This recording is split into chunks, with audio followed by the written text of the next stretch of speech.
San Diego, it's time to fire it up. From the beaches to the ballparks, from the Gaslamp to North County, no one knows America's finest city like he does. You can't just punt on a Manny Machado prime year. He's a fourth-generation San Diegan, born and raised in the heart of this community. Passionate, opinionated, and always bringing you the real talk on your teams, your city, and everything in between. Braden totally knows his stuff. He's ready for the next step. That guy is good. Live and local, it's the Braden Surprenant Show. But I think Braden's one of the up-and-coming young stars in the media game in San Diego. Now, here's your host, Braden Surprenant. What's up, San Diego? And a happy Wednesday to everybody out there in America's finest city. I'm Braden Surprenant. He's Frank Marchese. We are the Braden Surprenant Show, live and local each every day from 10 to 2 on San Diego's #1 sports station, 97.3 The Fan. It is a long week for us this week. There's a lot of moving parts, a lot of show moving around, if you will. We're going to be leaving after today's show and going to Baltimore. What could possibly be going on in Baltimore? Yeah, absolutely nothing. We're going nothing going on in to Baltimore. Nothing happening in Baltimore right now. Hey, Birdland. We're going to Baltimore. We're going to Baltimore for Army Navy. Hopefully Frank doesn't burn down Camden Yards while he's there. Well, there's a chance. There's a real chance. No, It's not the Orioles' fault. No, it's not the Orioles' I'm not fault. I'm not burning down Camden Yards. I'm burning down Citi Field. This is a guy, Pete Alonso. For those of you who don't know, Hang on. Relax. No, I know. I'll let you I'm going to let you get your thoughts together here for a second. So Pete Alonso just signed a 5-year, $155 million contract. We're going to get to that in a second. We're going to set up the show. Sam Levitt's going to join us at noon. I'd love to get Sam's reaction to this. We'll get you updated on winter meetings. There was a lot of news out there about the Padres, about the Dodgers. I mean, everything's festering with potential trades. We are getting ready for a lot of different things when it comes to the sports world. Got to see Phillip Rivers get introduced at a press conference today. That was pretty cool. I mean, there's so many things to break down. And again, we're leaving at the end of the show today. We're flying to Baltimore. We will be doing our show live in Baltimore for the next 2 days, Thursday and Friday, at the Convention Center in Baltimore for the Army-Navy game. Should be a fun time for us. We're going to have more on that, obviously, later tomorrow as well as Friday. So lots of stuff to get to on today's show. Now, we were just complaining about this the other day. Seems like everybody gets the news at like 2 o'clock. All the big Jeff Passan bombs at 2 o'clock. So as we were reminiscing with, or should I say really just having conversation with Ben and Woods as we enter the studio and they leave about the hilarious conversation about Brett Rippon that they had at the end of their show. Made a couple of jokes. They leave. Paul pops his head back in. Passan bomb. And I'm like, what's about to happen? Is this a big Padres trade? Is this a big Padres signing? What's going on? And he goes, Alonso to Baltimore. He closes the door. And then, like the little angry guy from Inside Out? Frank turned into that almost immediately. Just exploded. And then he goes, give me something to throw. So I found a little we had a little Nerf ball in here. No, it wasn't the Nerf ball. It was one of the erasers over here. Very The one safe. that we don't use. Guy screamed into a pillow, threw the whatever it was, with no damage, of course, all contained. It was like, contained explosion. And here we are. So Baltimore has Pete Alonso as their new first baseman. How do you feel about that, Frank? I feel like a therapist. How do you feel about that? I don't know what the hell the Mets are doing right now. I want to make it clear, Cole, Frank did not pull a Barstool Frank. He was not that level. You pissed off your closer by one, apparently not telling him about the Devin Williams signing. That news came out yesterday. You pissed off your closer by firing the pitching coach, which, let's be fair, you needed to do.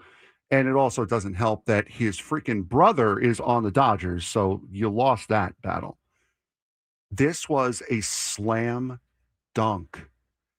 Pete Alonso was supposed to be a lifetime Met. This team under Steve Cohen, this team that is supposed to have a blank checkbook, has lost Jacob deGrom and has now lost Pete Alonso. These are homegrown superstars that hold so many now of this organization's single season and franchise records that you have just let walk. Now, well, how in the world do you lose out? I understand Boston because Boston can afford it. Boston can pay him the money. You lost it to the Orioles. See, now here's the deal. I don't know. It could have been worse. Like, he could have gone to, like, the Phillies or something. Like, Baltimore, don't you worry about Baltimore. If he's going to go somewhere else, which was somewhat expected, not totally expected, wouldn't you want him to go to a different league that you don't have to play ever? I don't care about and that. It's not like he went to the Yankees. Like I said, I can take getting outbid by a better team. I can take being outbid by a Boston, by a Cubs, by a Dodgers.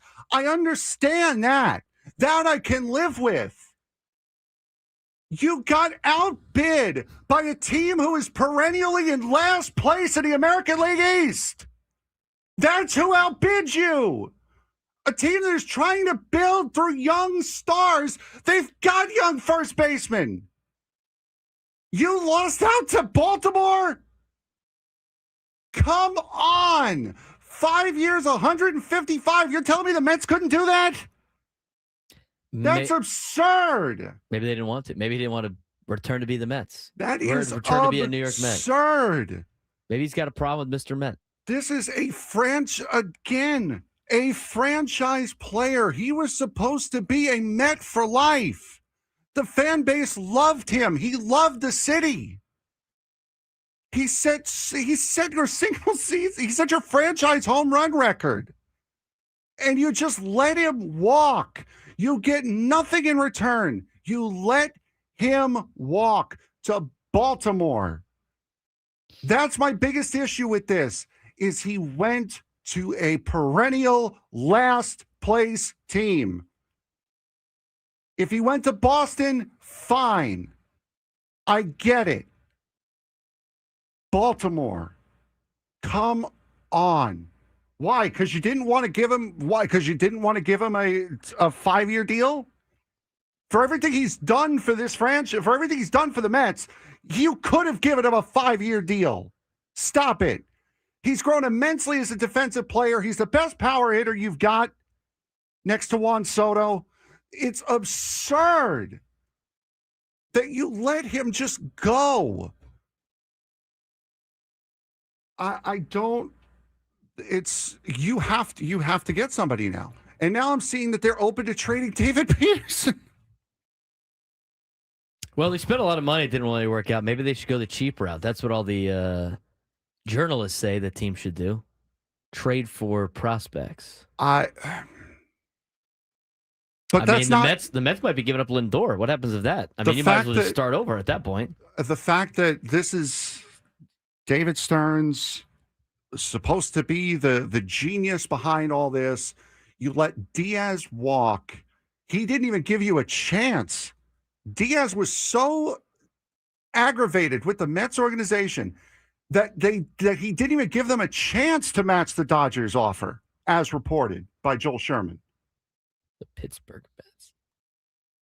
And now 2 days later, not even 2 days later, 24 hours later, you lose the best closer in baseball, and then you lose your franchise cornerstone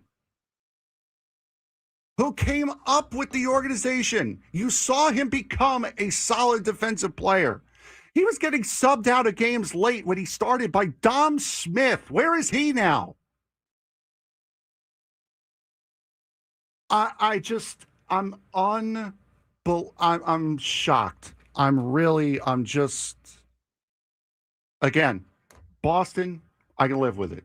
The Cubs, I can live with it. Baltimore, stop it. Stop it. Are you done? Yeah. Now Feel I better am. now? Isn't it ironic that we're flying to Baltimore earlier tomorrow morning? I do find that a little ironic. Pete Alonso's deal with the Orioles gives him the highest AAV ever for a first baseman. He winds up with $185 million, including his $30 million salary last year, and followed the same track Matt Chapman and Blake Snell did, taking a short-term deal and turning it into a bounty, according to Jeff Passan.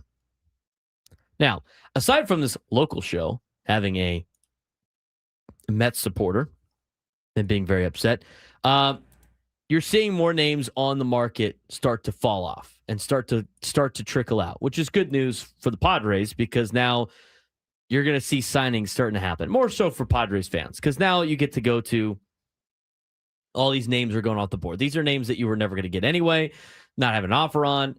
But with these guys signing, that means other names are going to start to sign. And the other thing, too, is all of the bigger free agents are starting to sign. Now, you're going to wait on Cody Bellinger and Kyle Tucker. Guys like Bo Bichette, Eugenio Suarez, Alex Bregman are all going to start falling in line. But now it's really going to start opening up for trades. And I'm curious to see what type of trades are on the docket today. And I think there's going to be some trades made today because today's the last day of the winter meetings, if I'm not mistaken. Do they do the Rule 5 draft tomorrow? No, Rule 5 draft is today. It is today. So they're done today. Like I remember every winter meetings that I have worked, they get up in the morning, they go to the Rule 5 draft, and then they are all at the airport headed out. So I would imagine if there's any type of big trade, it might be today. So we'll see what they have on the docket, see what the Padres have up their sleeve. There's a couple of things that we want to get to, as talked about in yesterday's article by Kevin Acee. He's still reporting that there are some potential things being talked about when it comes to a big trade. It sounds like the Padres are interested in potentially making a blockbuster type move. What exactly did Kevin Acee talk about? We'll discuss and see what it means for the Padres when we come back on the Braden Surprenant Show. San Diego's #1 sports station, 97 through the Fan.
August on 97 to the Fan. Join us on the David P. Shapiro Fan Hotline. David P. Shapiro, criminal defense attorneys, helping good people regain control of their future when charged with the crime since 2010. Visit davidpshapirolaw.com. It's not been a great couple of weeks for it. It's not been a great sports year for Frank.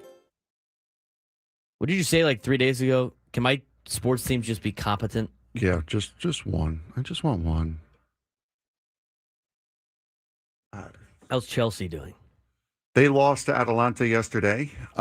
Inter Milan lost to our wonderful IT guy, Mike Prasser's Liverpool squad yesterday on a late penalty kick. So that was fun as well. What about Inter Milan?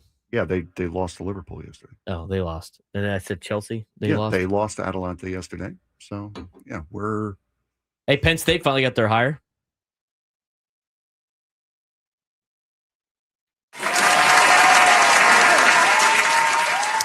It's so bad right now that you can't even get one to make fun of you. Watch today be the today will be the day that Angie's not here. Today will be the day chemo does not bring Angie. She's been here the last 6 days. Today will be the day. Yeah. Poor Frank. It's all right, buddy. You can get cheered up with this trip to Baltimore.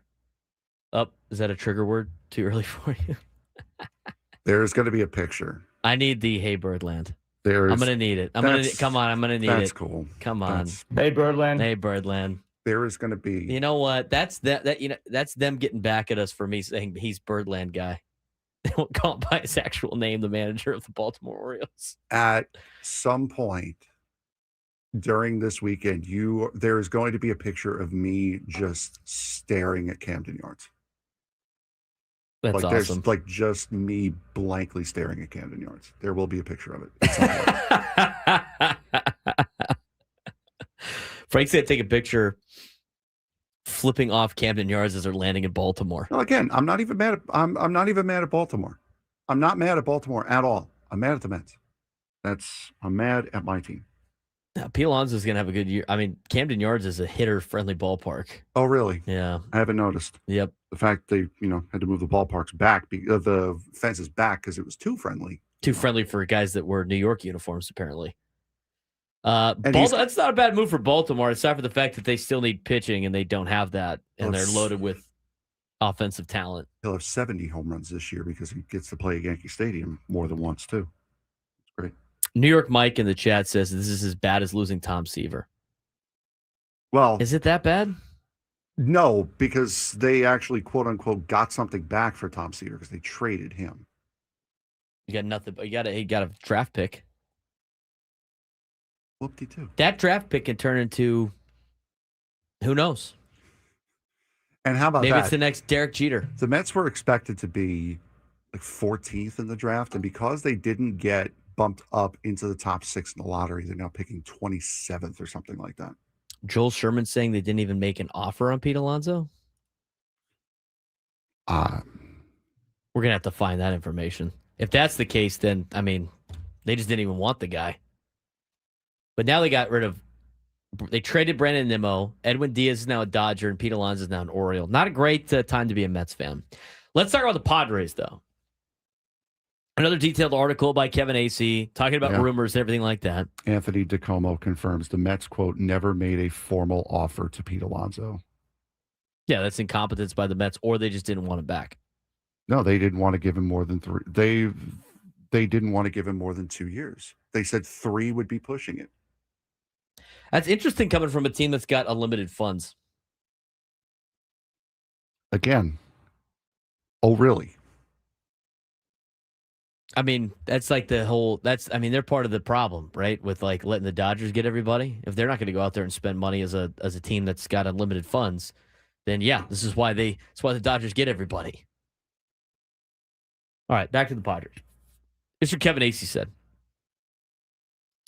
NL West dynamic remains the same. Dodgers spend, Padres try to keep up. At the winter meetings in Orlando, Dodgers made the headline move of the day yesterday, signing Edwin Diaz to a 3-year, $69 million deal to anchor the bullpen. This comes 1 day after they gave Tanner Scott, or 1 year after they gave Tanner Scott $72 million last offseason and paid Kirby Yates $13 million.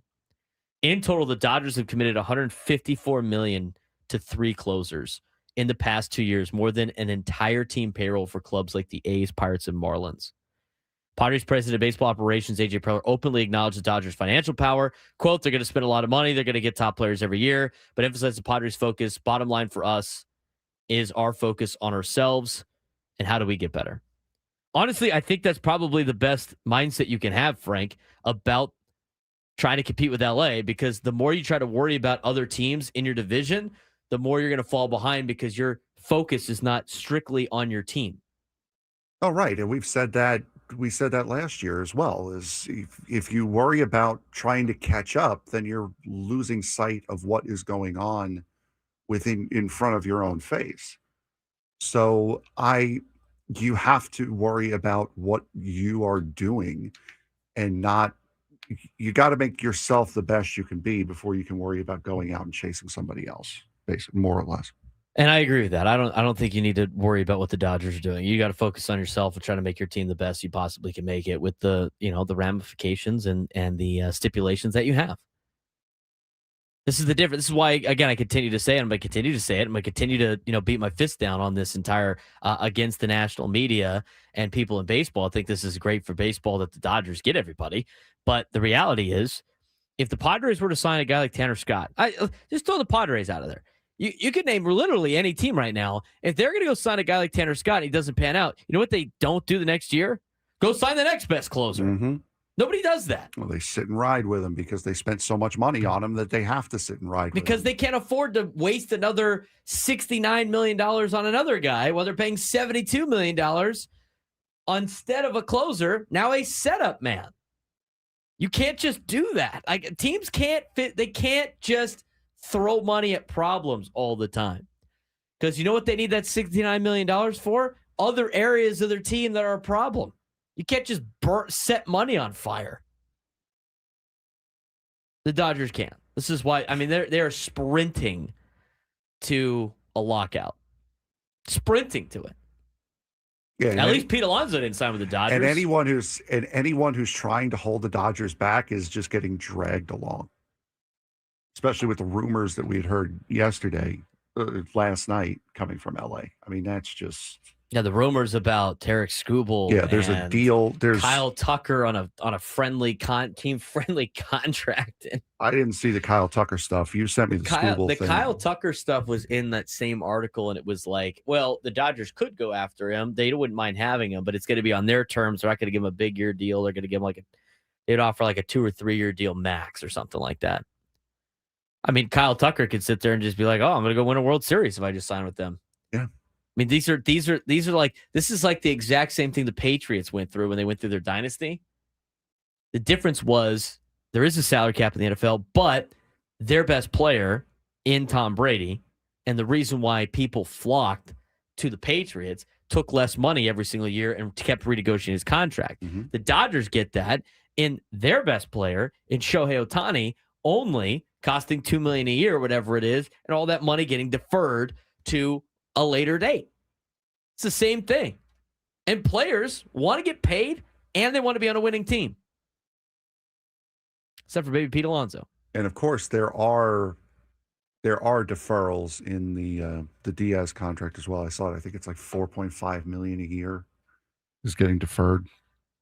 Yeah, because players are willing to take the deferred money in order to be a winner, because they know they're getting paid. The Pirates can't give away deferred money because you have to convince somebody to play in Pittsburgh, first of all. And then on top, they're like, oh, but I'm going to get less money up front? No, thank you.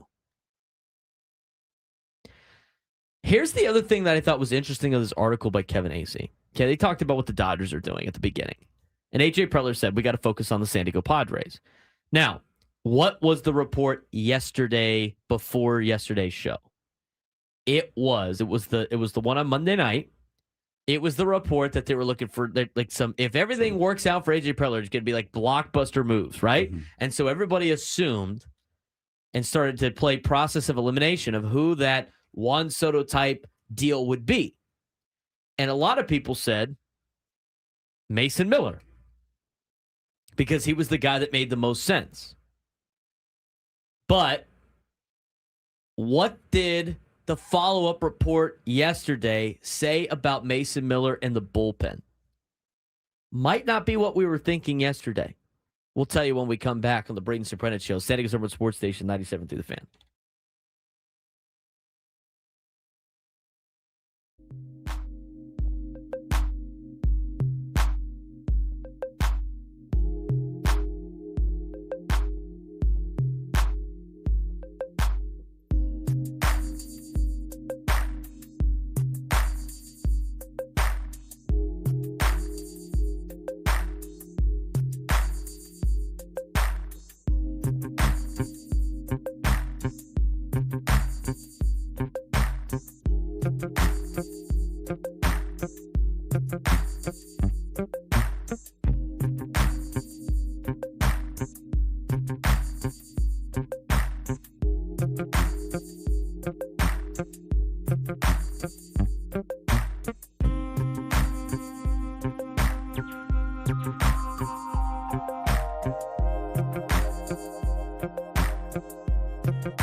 10:34 on a, what's today, Wednesday?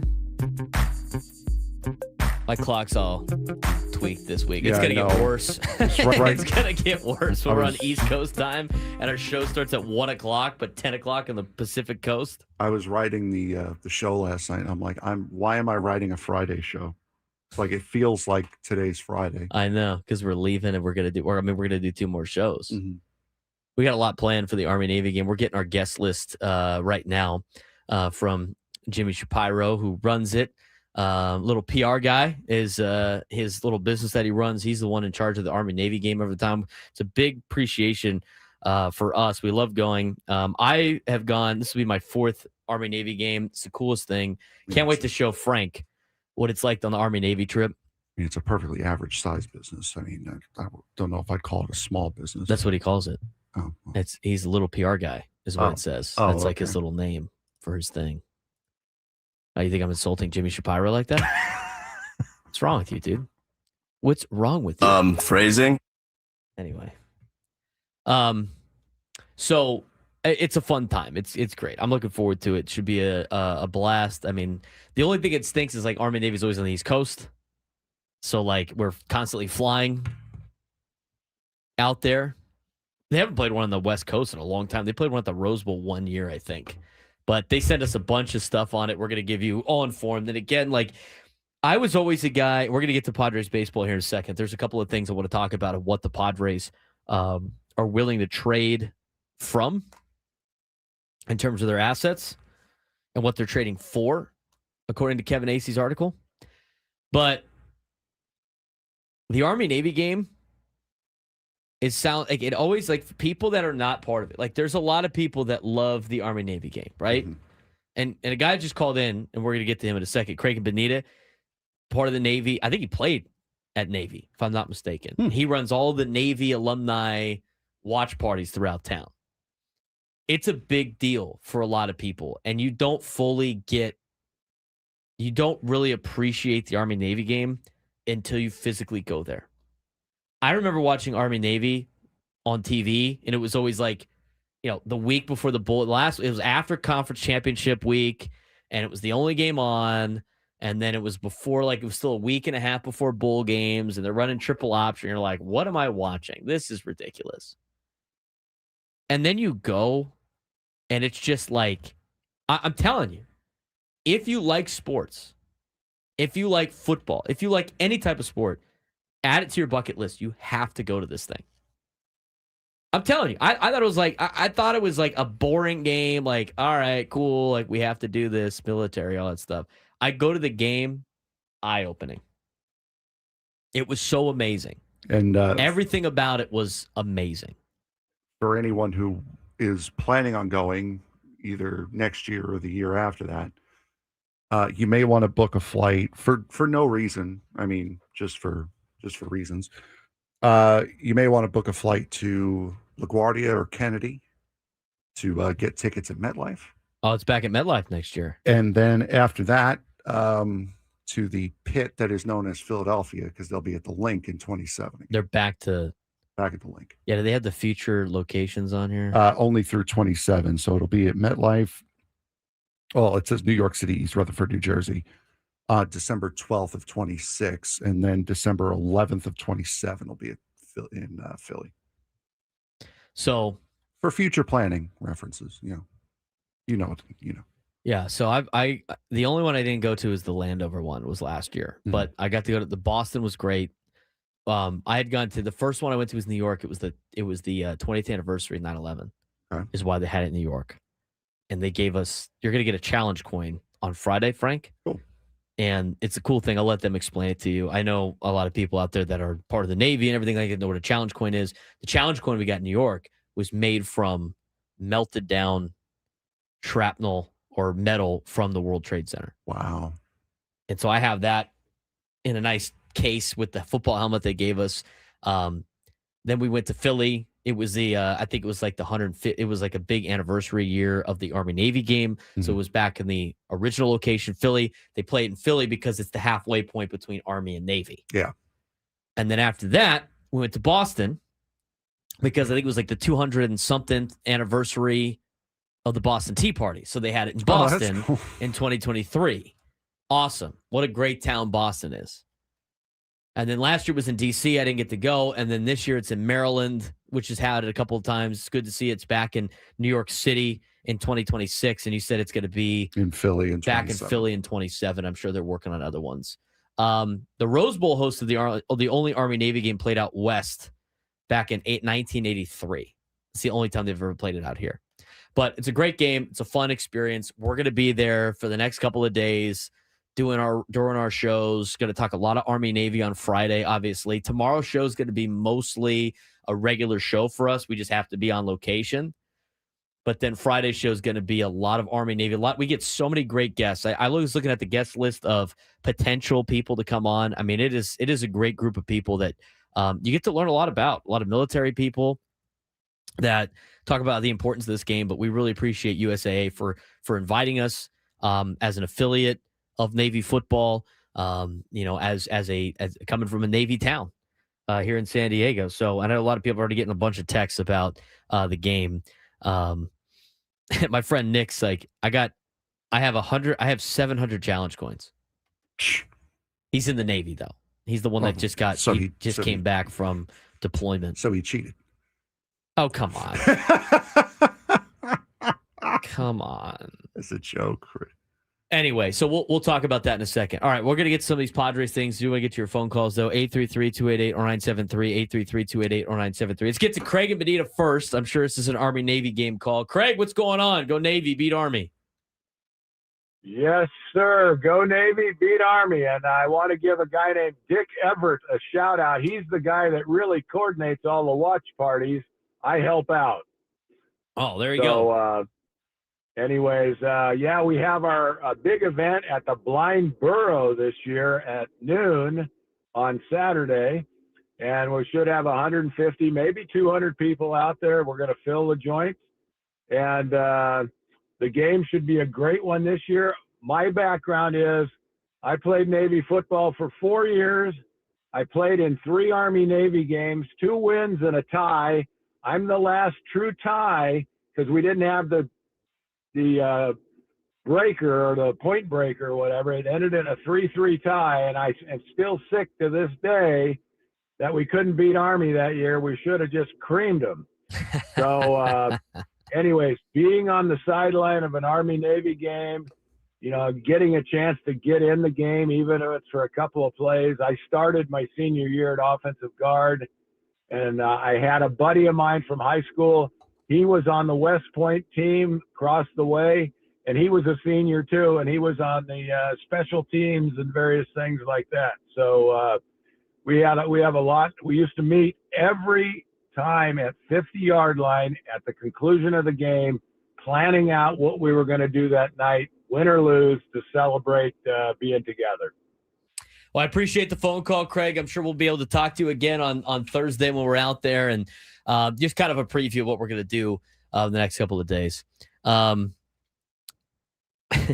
buddy responded. He's like, "How about the Mets, Frank? Cheat this." You can't poke the bear of the Army Navy guys this week. All right, you know what? You can't. Relax, man. Can't do it. God, cut them deep. Let's get out to Dexter in Spring Valley. Dexter, what's going on? You're on the Braden Surprenant show. Hey, fellas, how's it going? Frank, are you okay? I will be. Okay, that's my boy Frankie from Long Island over there. Ah!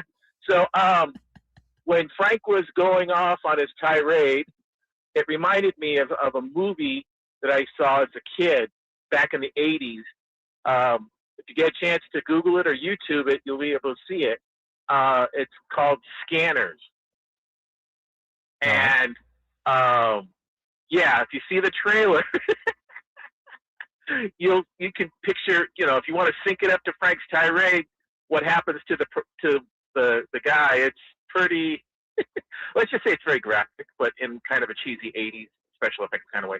But the other thing is, and I'm very surprised you haven't said anything as a NASCAR fan there, Frank, is what's going on in Charlotte, especially with the fact that Michael Jordan dropped the big bombshell this week. Yeah. Trial. Yeah, no, it's so I want to take your comments about that while I'm off the air. But yeah, just hang in there, Frank. Remember, as a Padres fan, we suffered a lot too.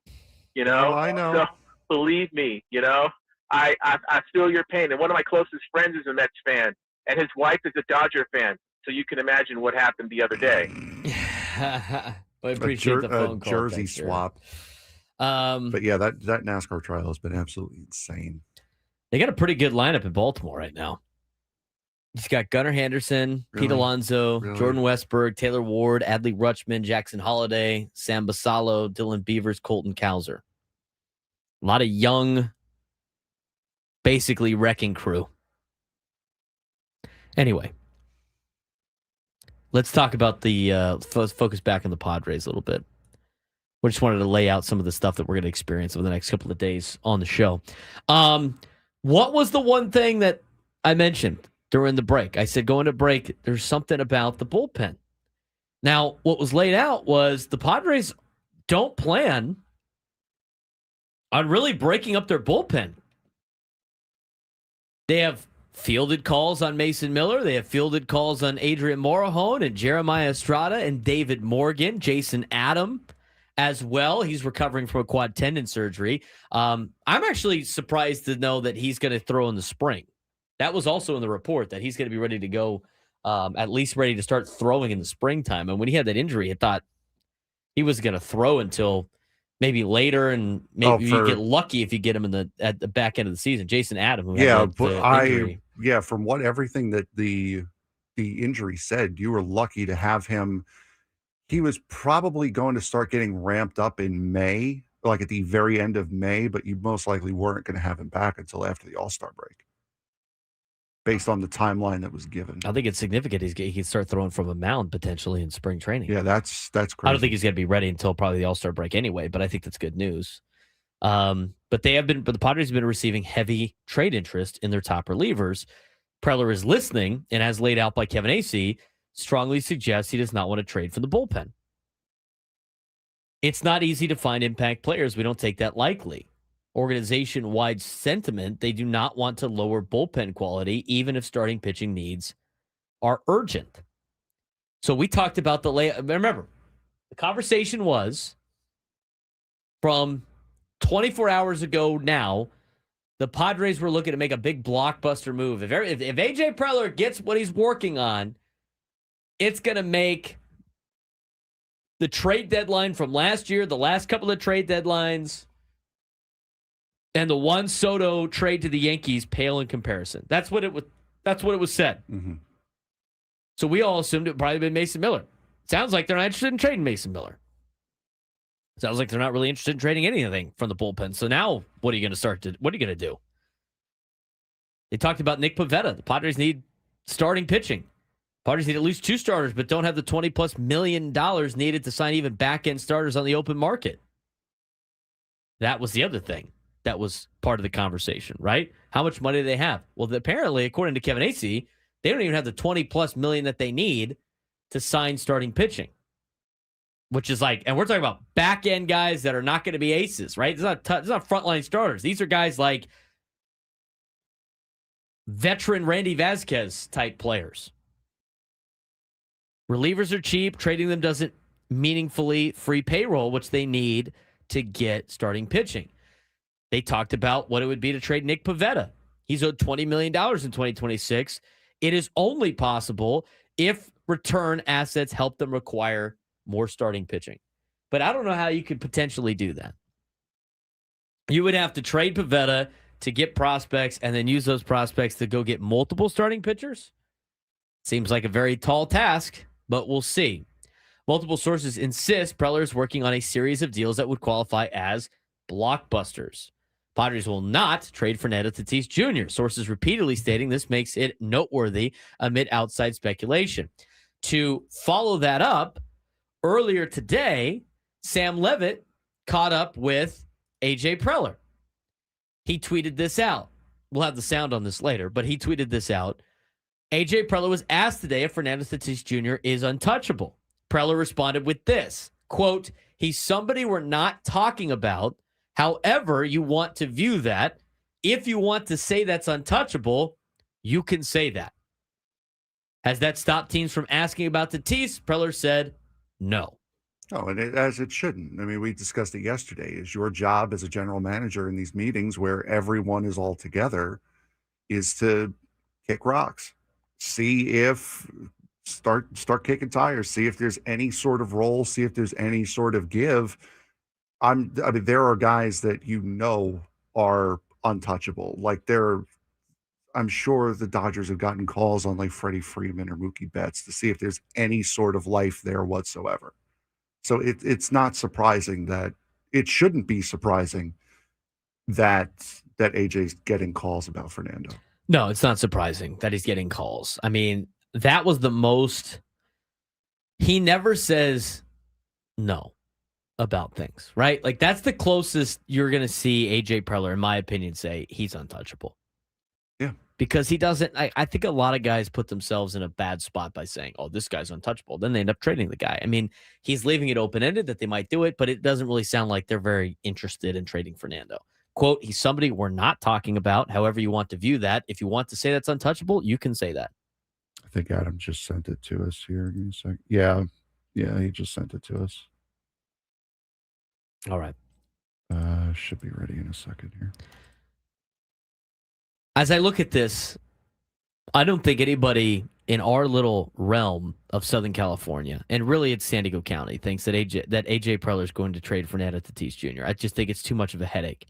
I think a lot of outside people are so used to the Padres being a small market team in sense of not spending money that they assume that they cannot continue to do this year in and year out, and they're going to eventually have to trade everybody off. It's 3:07. I mean, we just barely have enough We're time. going to play it next All right, segment. yeah. So when you hear things from AJ Preller and everything else like that, you start to think, maybe we are right. I mean, the thing is, and it was brought up yesterday off air, that I kind of agree with it. I mean, I just feel like the Padres, whatever meme you want to use, the one where it's like, I have one opinion and everybody else is wrong. You seen those memes? Guy standing up in court, right? You mean my life? Yeah, the guy standing up in court, and he's like the old vintage photo, and he was like, and you do something. That's San Diego fans right now saying the Padres are not going to trade Fernando. And everybody else around him thinks they're going to trade Fernando or start trading away big contract. They can't afford this. They can't afford this. They can't afford this. Yet the Padres continue to spend money. They continue to build the good teams together. They continue to build playoff caliber teams. They made the playoffs 3 out of the last 4 years, 4 out of the last 6. I just think that era of Padres baseball is in the past. I think a lot of it has to do with the fact that they're relatively the only team in town. They have a big footprint over San Diego, more than San Diego FC, who just came onto the radar, who's making some noise, but I don't think it's going to be in a situation where they're going to directly compete against the San Diego Padres.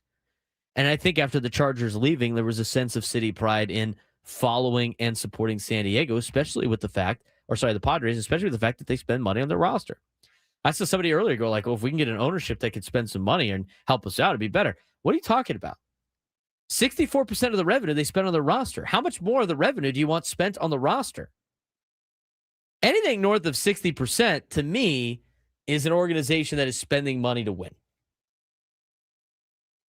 So with all this outside noise about like they got to trade this guy, they got to trade this guy, they got to trade this guy, I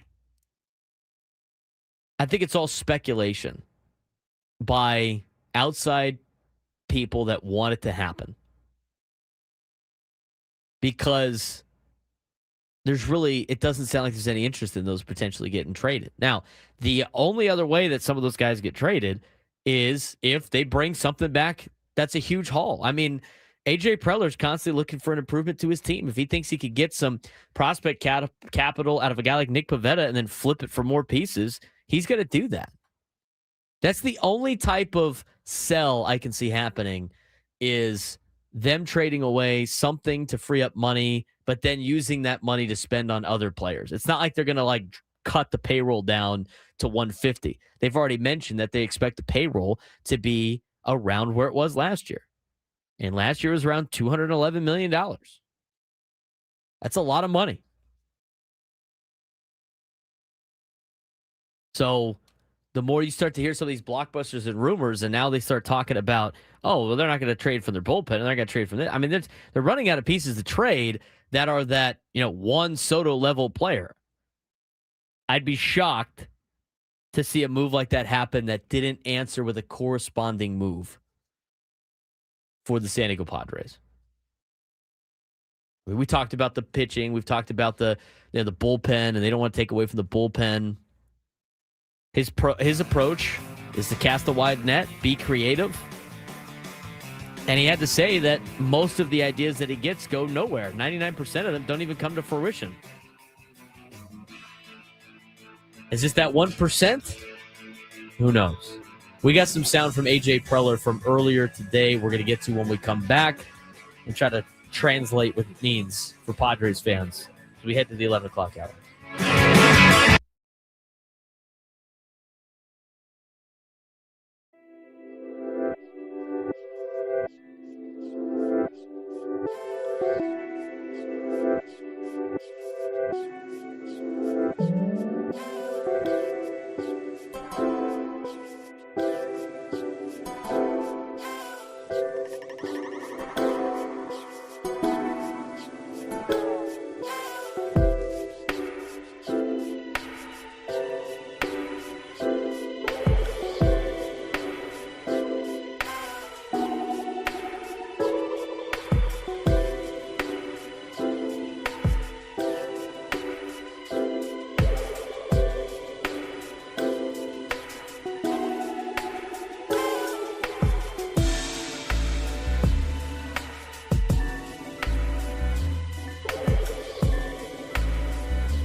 11 o'clock. Braden Surprenant Show. Live and local each every day from 10 to 2 on San Diego's number one sports station, 97.3 The Fan. We're going to be talking local sports, just not in San Diego tomorrow. We'll be fresh off of a red eye. We'll land at 6 a.m. 6 a.m. Eastern time, and then we will be on the air at 1 p.m. Eastern time. You might want to get a different flight, but because with the luck I'm having today, I'm supposed to get on an airplane this evening. This is. Please don't talk that into. Yeah, We're going to speak in positive thoughts here. I would run if I were you. I think we need to buy you a first class ticket. No, I think we do. I think we do. No, you do not. I had an upgrade available for like 10,000 points, which is stupid. I used I will be more mad at you if you do it. Don't do it. What if it's a Christmas gift? That's cool. Don't do it. Oh, all right, fine. I appreciate the gesture, but please don't. I mean, you're on your own on the flight back. That's fine. All right. We got some good stuff from the. This is kind of like, to me, the best I've heard AJ Preller when it comes to. It's Delta, Jake. He's flying Delta. Want to help? If you want to help the boy out, it's not a lot to upgrade. I'm going to tell you that right now. It's not. I already looked at it. That's cool. Come on, stir it up for Frank. Frank's had a bad day today. Get to sleep on the first class. Come on, man. Come on. Anyway. You will find out. I can sleep anywhere. All right. Well, hey, your call. Not for long recently, apparently, but I could sleep almost anywhere. AJ probably had a scrum earlier today, right around 10 o'clock, right when we kicked off the show. Sam Levitt reported on it on Twitter, but we have the audio, and again, a lot of it is they pressed them about, is Fernando Tatis Jr. untouchable or not? This is the closest we've ever seen to AJ Preller answering this question. This is AJ Preller from earlier this morning at the winter meetings in Orlando. I'm just wondering, generally, have you always, I'm kind of assuming here, but have you always found the term untouchable kind of a silly term? It's like, I don't think you've ever gone on the record to say this guy's untouchable. Yeah, I mean, I think we look at it again, like there's a bunch of guys on our roster that we're not looking to have conversations about. If somebody wants to call and say, hey, and that's happened this offseason where they called and said, hey, would you talk about this guy? I said, we're not talking about, those players. I don't see us doing that. If somebody wants to say, hey, would you do this? You're not going to just like cover your ears and say, hang up the phone immediately, But, I think for us, again, it's we have, I've seen the reports on Tatis and things like that. Like, Tatis is one of the best players in baseball. We believe he's, one of the top guys in baseball. He's a 2-time platinum winner. He's a guy that's taken over, portions of seasons and, and games and playoff series and everything like that. And, I think for us to get to where we want to get to, we need Fernando to look up, and we think he can be an A-lane MVP, whatever kind of category you want to put on it. He can be that, that type of player. And I know Craig going down there, Dominican, kind of starting that process of talking to him about, being that kind of player for us this year. And every one of the whiteboards and the different versions and iterations of the team and roster we put up there, it's with Toddy right in the middle is, hopefully, one of the top players on our team this year in terms of the roster build. So, again, we like our group, we like our players, we like the core group that we've signed. Expecting those guys to carry a lot of the production and leadership piece for our team next year. So is he untouchable? Dennis said he doesn't like that term, so but he's somebody that again we're not talking about. So however you want to view that, if you want to say that's untouchable, you can say that. Does that stop teams from asking about him? No, but that's like any player. That's not just Toddy. That's like any player. Like teams will start the conversation. I know you're not going to talk about this guy, just to let you know if you ever did. We have interest in this guy, and then we go on and talk about, some other players and some other things that are a little more realistic. So, I believe you once told Mad Dog if someone wanted to trade 2 Tatises for Tatis, we would do it. That's definitely why I don't think you ever, the idea of like covering up the phone and I don't want to listen. I mean, you never, ultimately, you see the Herschel Walker trade in other sports and. it's like that's why we're in these jobs, is because you want to you owe it to the organization yourself to at least hear what's out there at this time of year, that kind of any player, like any kind of conversation. But again, we got our hit list and our target list, and we have our guys that we feel like are going to be part of our team, and that hasn't changed in these meetings or anything like that, honestly. That was interesting. That was almost like, that sounded, even though it was a press conference, didn't that sound like the leaked audio from the Penn State thing? Yes, it did.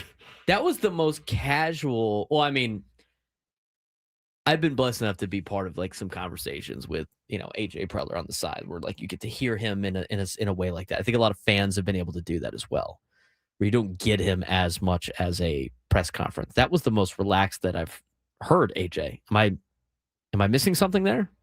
No, he sounds calm, cool, collected. Sounds very in his element. I mean, he's not stressing at all.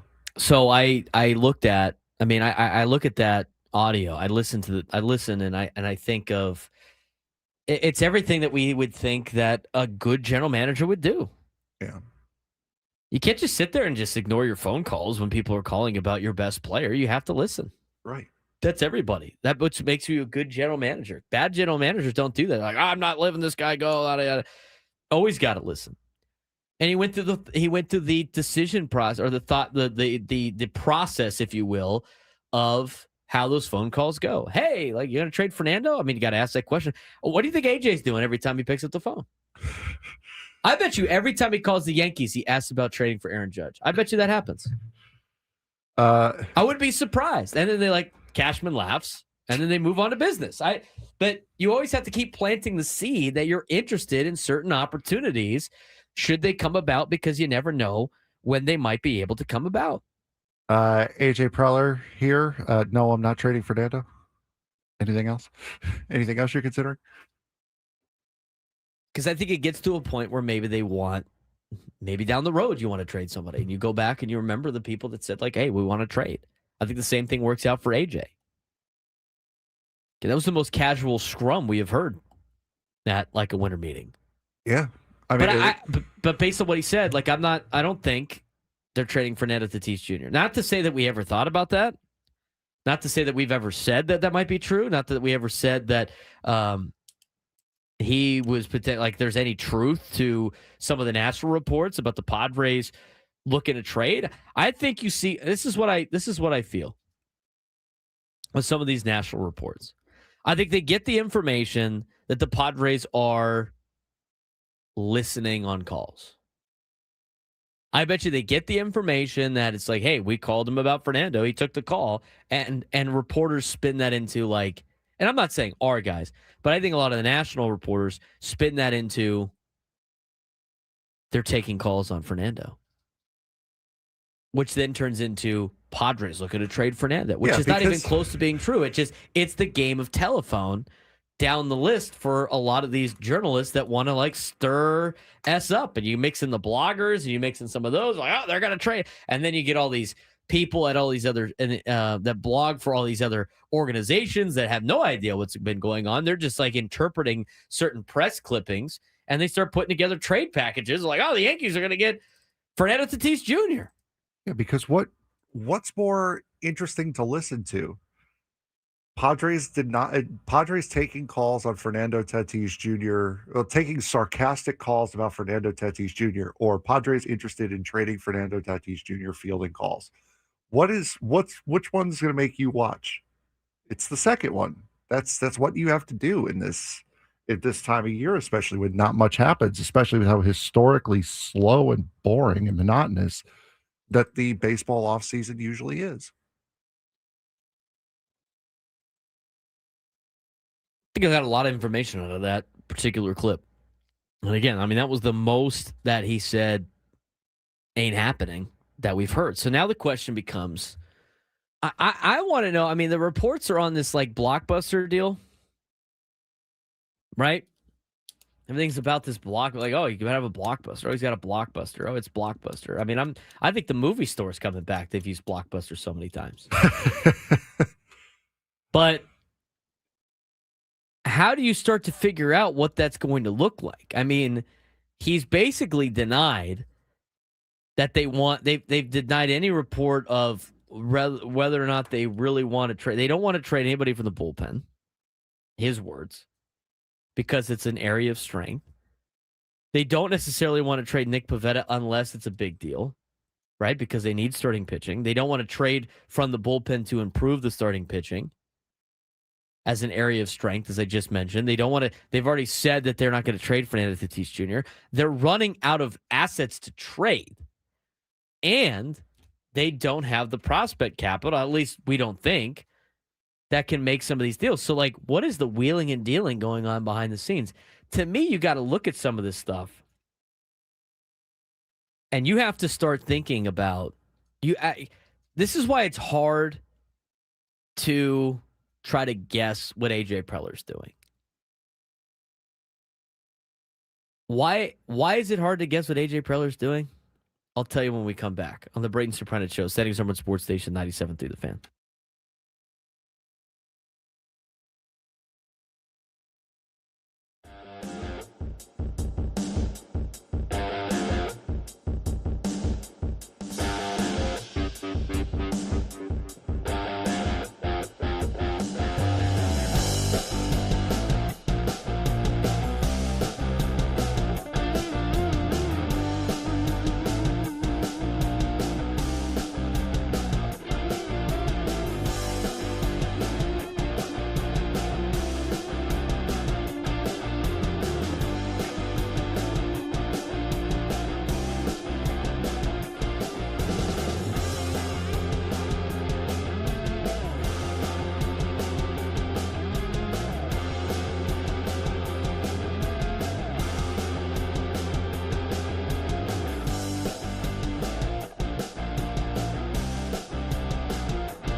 11:18.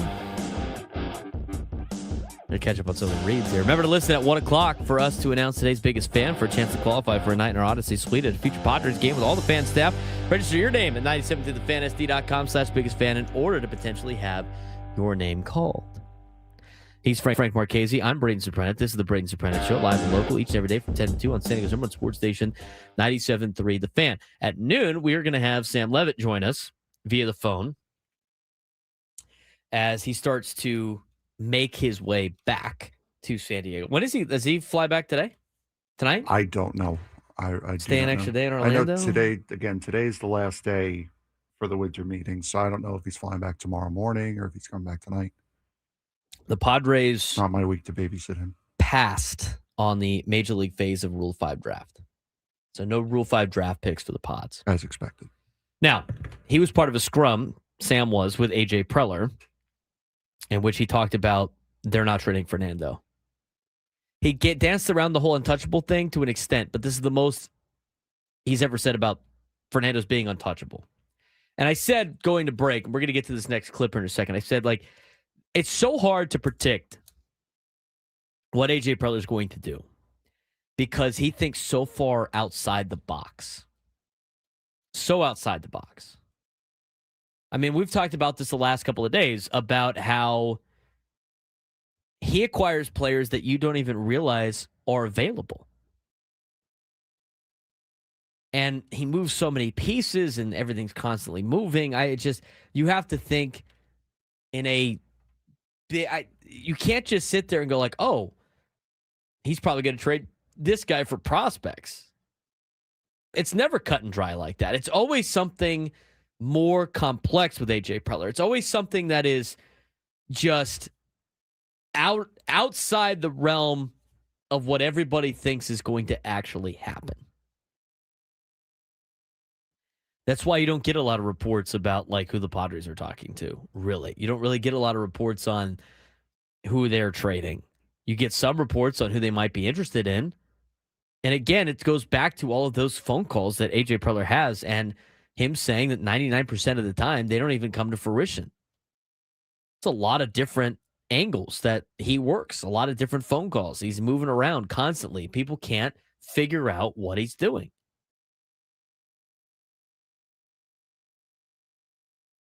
So, how's the starting pitching market shaping up for A.J. Preller and company for the San Diego Padres? Because they had said, at least in the article last night, that the Padres don't want to trade away from their strength of the bullpen to improve the starting pitching. They don't want to trade away Fernando Tatis Jr. either. He's basically untouchable. Don't necessarily have the prospect capital to do it, and they don't have the money to sign starting pitching. So what are they going to do in the starting pitching market? This is the biggest need for the Padres. This is where they have to be the most creative. This is what A.J. Preller talked about when it came to Tetsuya Imai and how the starting pitching market is shaping up. Are you planning to look for a Japanese market, Imai and other players? You have a lot of support too. So. Yeah, no, it's again, we've had conversations, on some of the players coming from MPB. I think with obviously, with from the starting rotation standpoint of losing Cease and then the Darvish injury, filling those rotation spots is going to be important. We'll continue to have conversation with the agents for the players that are coming from MPB and see if we can line up on something. But it's a very competitive market, so we'll see how it all plays out. How active is the starting pitchers market at this moment?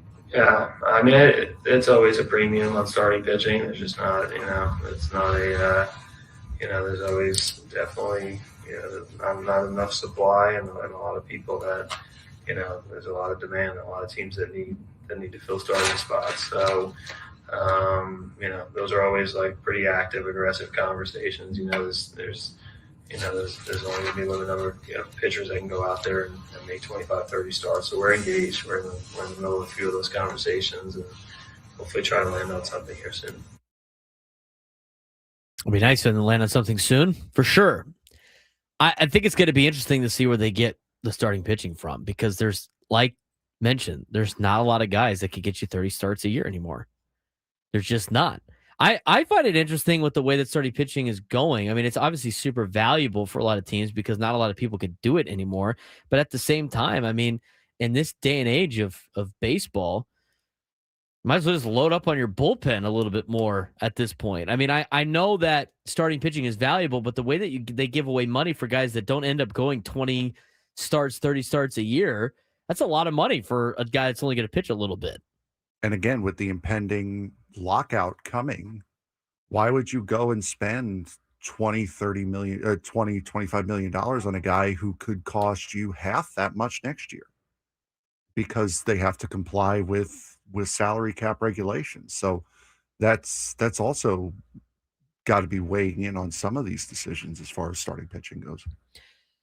It's hard to predict what he's going to do because you don't know where he's at and who they're talking to. I mean, the conversation of Nick Pivetta is confusing because they're listening to calls on Nick Pivetta, but unless Nick Pivetta gets them multiple starting pitching, what are you going to do? It sounds like they're content with running the bullpen into the ground this year, having starting pitching go 4, maybe 5 innings max, and then just running through the bullpen. It sounds like what they're content with this year. Now, whether or not that's true remains to be seen. There's still a lot of offseason left to go. Spring training games don't start until the 19th of February. But that's kind of the direction it's looking like at the moment. I look at this situation again. This is the problems that AJ Preller's dealing with. And again, like people just go like, "Oh, fire AJ and bring in somebody else." Think about like the stipulations he has right now. So he's got, his estimated payroll according to Fangraphs is for next year is $201 million. The estimated final payroll for 2025 was $211 million. That doesn't account like any type of taxes or fees that they had to pay for the luxury tax and everything like that. So he's got to keep around the same number. So, and I think they said that he's around $20 million. They didn't have like the 20 plus million to sign multiple starting pitchers. So around $20 million is what his budget is. In order to get any type of starting pitching, you got to spend at least $10 to $15 million. Not even 10, really like $15 million. So he's got a budget about $20 million to work with. That's just a guess. We don't actually know how much. And it sounds like the Padres said if things are close, they might add a little bit more. And there's not a set finite budget, but I'm sure there's a ballpark he has to stay in. So let's say he's got a $20 million ballpark worth of spending. He has that. He's got a bullpen that is a strength that they don't want to take away from. And when you look at the bullpen in general for potential trade pieces, the other thing is like they want to, if they're going to make trades, they want to free up some payroll. You're not really freeing up a lot of payroll in the bullpen because nobody in the bullpen's making a lot of money. The only one is Yuki Matsui and Wandy Peralta. And $5.6 million off the books and $4.125 million off the books is not a big savings. It's not worth the savings. Plus, I don't know what you could even get for a guy like Yuki Matsui or Wandy Peralta. Now they've gone in and signed other bullpen arms that are not going to make a lot of money on 1-year deals. But I don't think that's part of the equation. You have to try to upgrade your starting pitching. This is the other ramifications and stipulations that he's got. But you don't have the free agent market's going to be too expensive. And you got to work on trades. Well, who's valuable in trades? Well, that would be like Mason Miller, Jackson Merrill, Fernando Tatis Jr. Those are all valuable guys in trades, but they've already mentioned they're not going to trade Fernando. They've basically said they're not really going to trade Mason Miller. Doesn't sound like that's part of the case. They haven't specifically said that, but they've said that they don't want to trade away from their bullpen, even though they're getting phone calls on David Morgan and Jeremiah Estrada and Adrian Morejon and Mason Miller. Plum Paul in the chat, we're not talking out of both sides of our mouth. We read a couple of weeks ago a report from Forbes about how much the Padres are putting into payroll from their revenue. The Padres are one of the top 64%. one of the top 5 teams in baseball, putting 64% of their total revenue back into the team. So yes, they are spending money. There is ways that you have to control that sort of spending, and that is by putting your salary under some sort of budget. You can only take so much out of the grand pie and still get some sort of benefit out of it. So they've already spent the money that they have. Yeah, exactly. That's the point. They do have a limit on how much they can spend. Not everybody can spend aimlessly through. I mean, again, it goes back to the whole well, our owner's worth $3 billion. Therefore, he could probably spend $1 billion and have $2 billion left over. Most of that's not even liquid assets. Yeah. So no, we're not talking out of both sides of our mouth. They have put 64% of their total revenue back into the roster, which puts them in the top 5 in the league. That is spending money. But you also have to have some sort of control over said spending, which is your budget. It's the same, not just for a baseball team, it's the same for you in your everyday life. Got to keep spending. You have to have some sort of budget if you want to have money at the end of the month. Even if they spent all of their revenue, it still wouldn't be enough. That was the whole point of the conversation of trying to keep up with other teams in Major League Baseball, most notably the one in your division. Even if the Padres spent 100% of their revenue and just decided to not pay anybody else in the organization and just do it for free for the betterment of the team, they'd still be hundreds of millions of dollars short of the Dodgers payroll. But you expect them to do that because you're a fan of the team? When it's somebody else's money, it's funny how people just immediately go they should spend everything that they get. Spend it all for the betterment of me. It's not how it works. It's still a business. They're in the business of making money. You own the team to make some money. They are putting 64% of the revenue, according to Forbes, into the roster. That's better than most teams in Major League Baseball. They are trying, and they're spending money. But sometimes you've spent a lot that you don't have. And they're getting people to show up to games. But even then, not having a lucrative TV contract like some of the other big boy teams do, it's kind of hard to compete with some of these teams. It's very hard. You can't spend money that you don't have. Everybody just assumes that every owner in baseball has unlimited funds. Yes, they have a lot of money, but that doesn't mean they could spend all of it on a team. It doesn't. What are they going to do? Spend all of their money and then they sell the team to break even? At the end of when it's all said and done, it makes no business sense. The TV contracts are what do it. They have bigger populations in those areas that can watch all their games. They can get better money on advertisement sales. They have bigger companies in those areas that can afford to spend on some of these broadcasts. I mean, it is what it is. But they're spending what they got. It's not like they're holding back funds. They're not doing what the Pirates do. They're spending what they're getting. I don't think anybody could really question that when it comes to the Padres. They are spending the money that they have on the roster. If they had a big TV contract and were making, double what they're making now, and they were holding back, I think you would have an argument there. But they're not doing that. I mean, what percentage of their revenue? Again, it's not profit. This is revenue. This is money that they're bringing in before all expenses. How much of that should be spent on player salaries?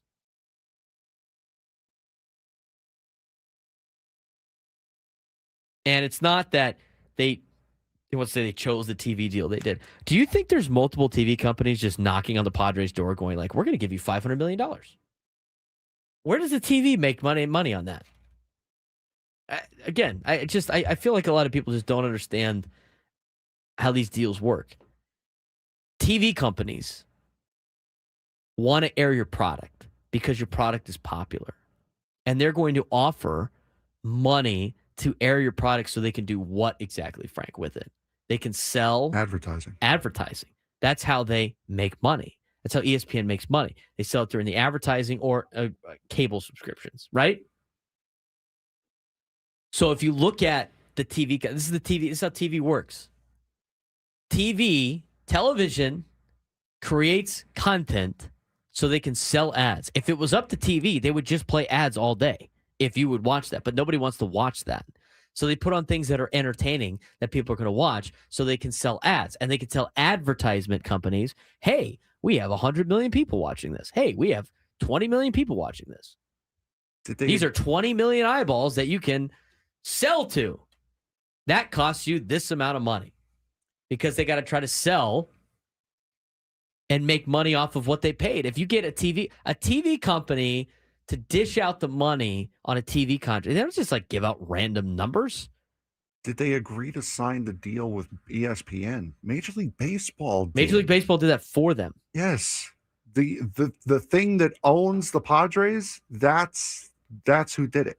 Well, not the thing. I mean, the lack of a better term. The entity that's in charge of the TV rights right now put in part of the ESPN thing. They don't have a local company that can just pay the money. They don't own their own TV network that makes tons of money on advertisement sales because they have fans from all over the world. You only have as much as what like your fans are. I mean, if you have a small fan base or you're in a market, again, that's surrounded like San Diego's market is, there's only a finite amount of people that are going to watch your product. Everybody knows what that finite amount of people is. And so they're not going to hash out $1 billion for TV revenue because they're not going to make any of it back in ad sales. TV companies don't just like spend all this money to put the games on and then lose money on the deal. They need to make money off of it, which means they got to sell advertisement. They can't find advertising for their TV product. They're not going to hash out all the money that you see in these TV contracts. ESPN doesn't sign deals with entities just because they want all the sports. They sign deals with entities that they can sell advertising for because people watch it. Why do you think they want the SEC so bad? 833-288-0973, 833-288-0973. We're going to take a quick break. When we come back, get you some of the sports thread. We also got some more sound and news coming out of Padres camp out there at the winter meetings. Last day of the winter meetings. We'll keep you updated on anything else that might be in the realm of things as we continue on the Braden Surprenant Show, San Diego's number one sports station, 97.3 The Fan.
I have to bring this up.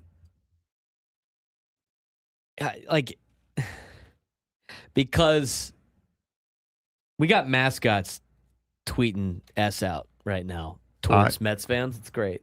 I love Blooper so much. Blooper is my favorite mascot. Blooper tweeted out Frank Watch. Yeah. Mm-hmm. After the whole debacle that was Pete Alonso signing with the Orioles.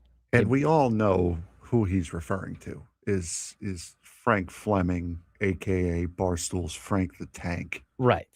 And so, and his crash outs are hilarious, dude. They are so funny. I sent you the one that he had after Edwin Diaz. Did you understand 3 consecutive legible words? No. And we can't play them on air because the only legible words are the ones that are one of the 7. But here's what I think is funny about this. So with Frank the Tank from Barstool, it feels so bad because Frank is a Mets fan. And Frank the Tank is a Mets fan. And everybody knows about the crash outs that Frank the Tank has. And so off air, I was like, because Blooper's already egging him on, we could just think about our Frank at the same time. And here's what the problem is. They couldn't have found anybody. Does anybody know? I mean, Frank and I do, but does anybody know how Frank the Tank started at Barstool? Go ahead and tell me in the chat. But I'm gonna tell you right now, Frank, the guy that freaks out on he basically is there just to freak out, and his memory's insane. Yeah, he does have He was trying to get to Citi Field on opening day. Was it opening day? Yep. And the subways were a disaster. It was Jersey Transit. The Jersey Transit was a disaster. And so they had a local reporter out there, like, talking to the people. They got, their day got ruined by the New Jersey Transit being a problem. And they found this guy on the news. He just starts having a crash out live on television about the subway, and the Barstool guys find him and bring him in. And that's how he became Frank the Tank. He's also huge. That's why it's the thing. He's done a great job of losing a lot of weight, which is awesome. Good for that. Like to see those stories. To which my question is, poor Frank Marchese, who's also a Frank that is a Mets fan. They couldn't have found some crazy guy named Steve or Jim or John, or it had to be Frank. I'm headcanoning that Blooper was talking about me.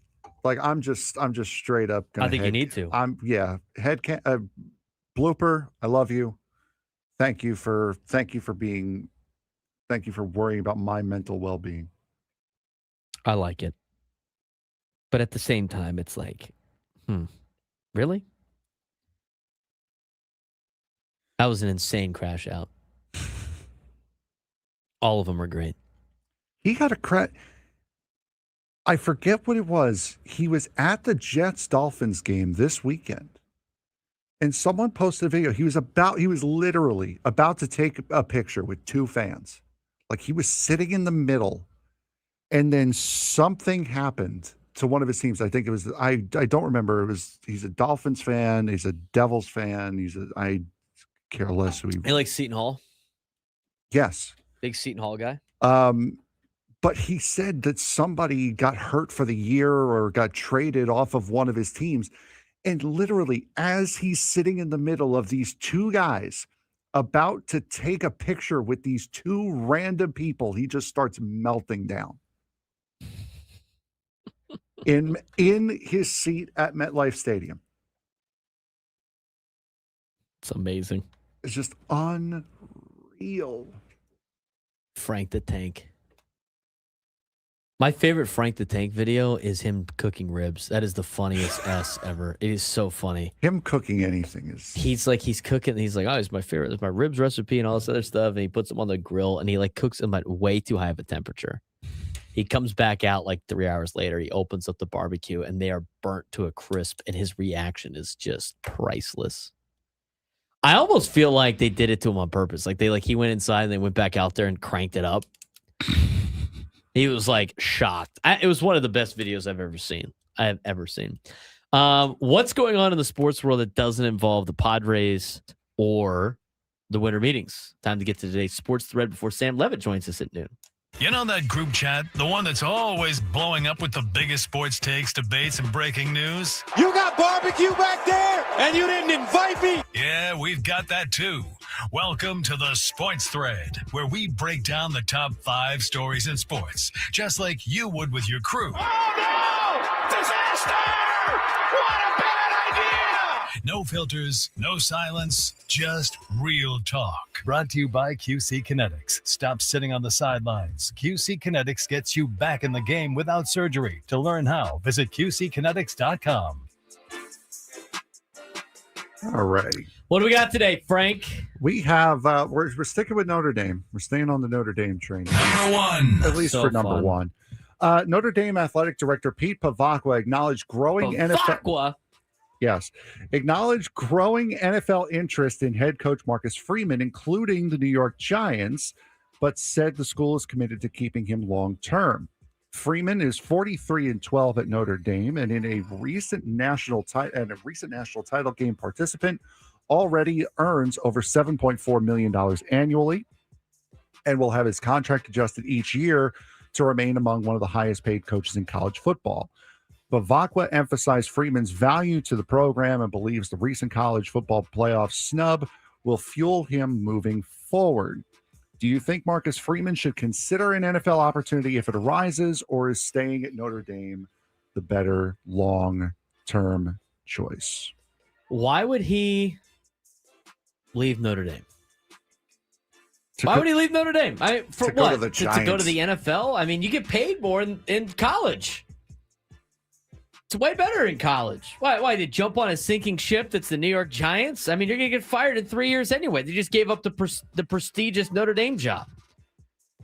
I mean, if you want to get a chance at the NFL, sure, if that's like your big goal. But from a financial standpoint, why would you ever leave Notre Dame? They love you there. You're going to make the play. I mean, you're almost contractually obligated to make the playoffs every single year. Moving forward, why would you ever leave?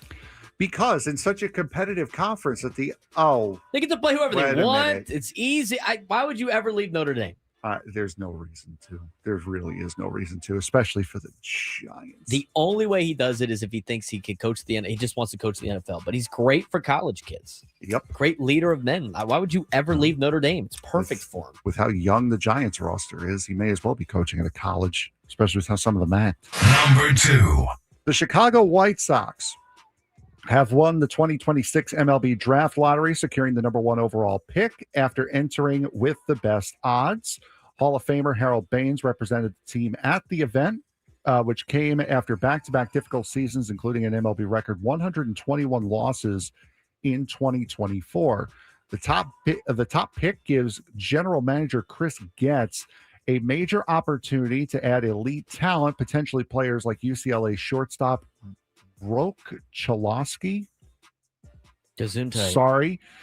To the club's ongoing rebuild. Kansas City and San Francisco were also big movers in the lottery, while the Mets fell to 27 due to luxury tax rules. The Padres will pick 21st.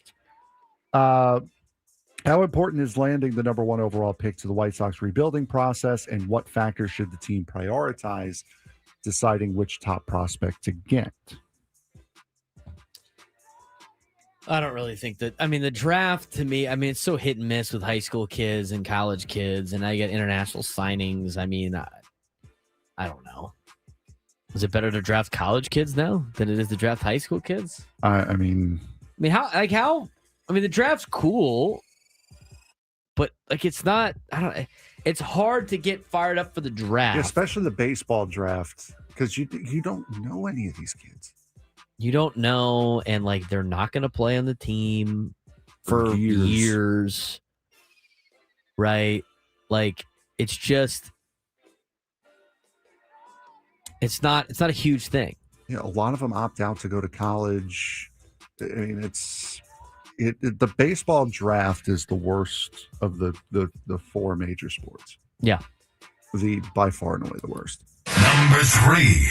NHL Deputy Commissioner Bill Daley said the league will not allow players to compete in the 2026 Milan Olympics if the ice conditions are unsafe.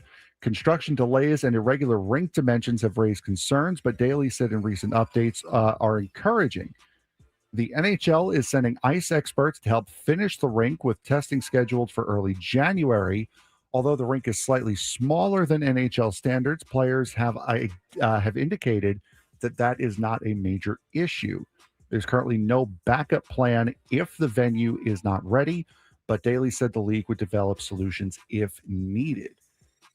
If the ice is not going to be ready to play on, how much time does the NHL need to give these countries to get other teams together that were supposed to be made up of NHL talent? Hang on a second. So the NHL, if this is not ready, they're going to pull their players from the Olympics? Is that what they're saying? I mean, I don't know. Which leaves 2 or 3 weeks of no hockey, period. Yeah, because they're not going to just schedule games.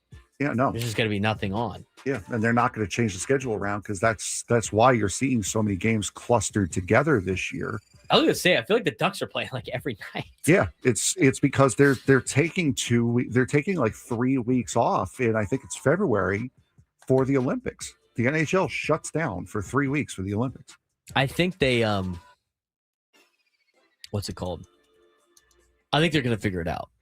I think I believe so too. But they'll find some way to do this. It's too much. There's too much money and stuff at stake for them not to do this. I mean, it's not these international things like FIFA and the Olympic Committee are just. I mean, they're all sorts of not organized. Yeah, all sorts of not organized is what they are. That's what I'm going to say. I'm going to be nice. I mean, all sorts of not organized. But if you want to use the C word, go ahead.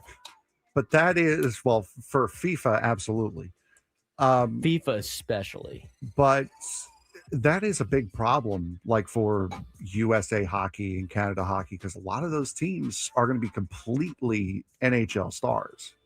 You have like other countries like Czechia that might be kind of a split, but that is a big problem. Number 4. Miami Heat guard Terry Rozier has pleaded not guilty to federal wire fraud and money laundering conspiracy charges tied to an alleged gambling scheme. Prosecutors say Rozier helped friends win bets by tipping them off that he would leave a March 2023 Hornets game early. He was released on $3 million bond, but must avoid gambling and firearms, and surrendered his passport. Any chance he plays in the NBA again if he is found not guilty of any of this? If he's exonerated, is there any shot? I guess. I don't know. He's probably going to get suspended for a long time for that, just for even getting himself into this problem and tainting the NBA's image. Maybe he will. Maybe he won't. Maybe Sam Levitt will join us next. Who knows?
San Diego, it's time to fire it up. From the beaches to the ballparks, from the Gaslamp to North County, no one knows America's finest city like he does. You can't just punt on a Manny Machado prime use. He's a fourth-generation San Diegan, born and raised in the heart of this community. Passionate, opinionated, and always bringing you the real talk on your teams, your city, and everything in between. Braden totally knows his stuff. He's ready for the next step. That guy is good. Live and local, it's the Braden Surprenant Show. But I think Braden's one of the up-and-coming young stars in the media game in San Diego. Now, here's your host, Braden Surprenant. New lunchtime hour on 97.3 The Fan. And after we've been joined by him in the 11 o'clock hour for the last couple of days, they're wrapping up the winter meetings in Orlando, which means Sam needs to start getting ready to start heading back to San Diego, or maybe spending some time at home in the New York area. And we are pleased to be joined by Sam Levitt again to give us another update, and the last update of the week from the MLB winter meetings. Joining us via telephone today is Sam Levitt. Sam, what's going on? How's your Wednesday going out there in Orlando? Oh, I'm good, Braden. Appreciate you asking. How's my guy Frank holding up there? He holding up all right there? Not very well, Sam. He we got the news as we were coming into the room, into the studio. It happened literally right before we started the show. Mm-hmm. Paul peeked his head through the door and said, "Passing bomb to start your show." And he said, "Alonso to Baltimore." And then he closed the door, and then a nuclear explosion went off in studio. He had to throw some things. He had to scream a little bit. He's feeling a lot better now, Sam. But if you want to give Frank a message about the Pete Alonso news, the floor is yours. I'm holding up. I'm holding up about as well as a wet piece of paper right now.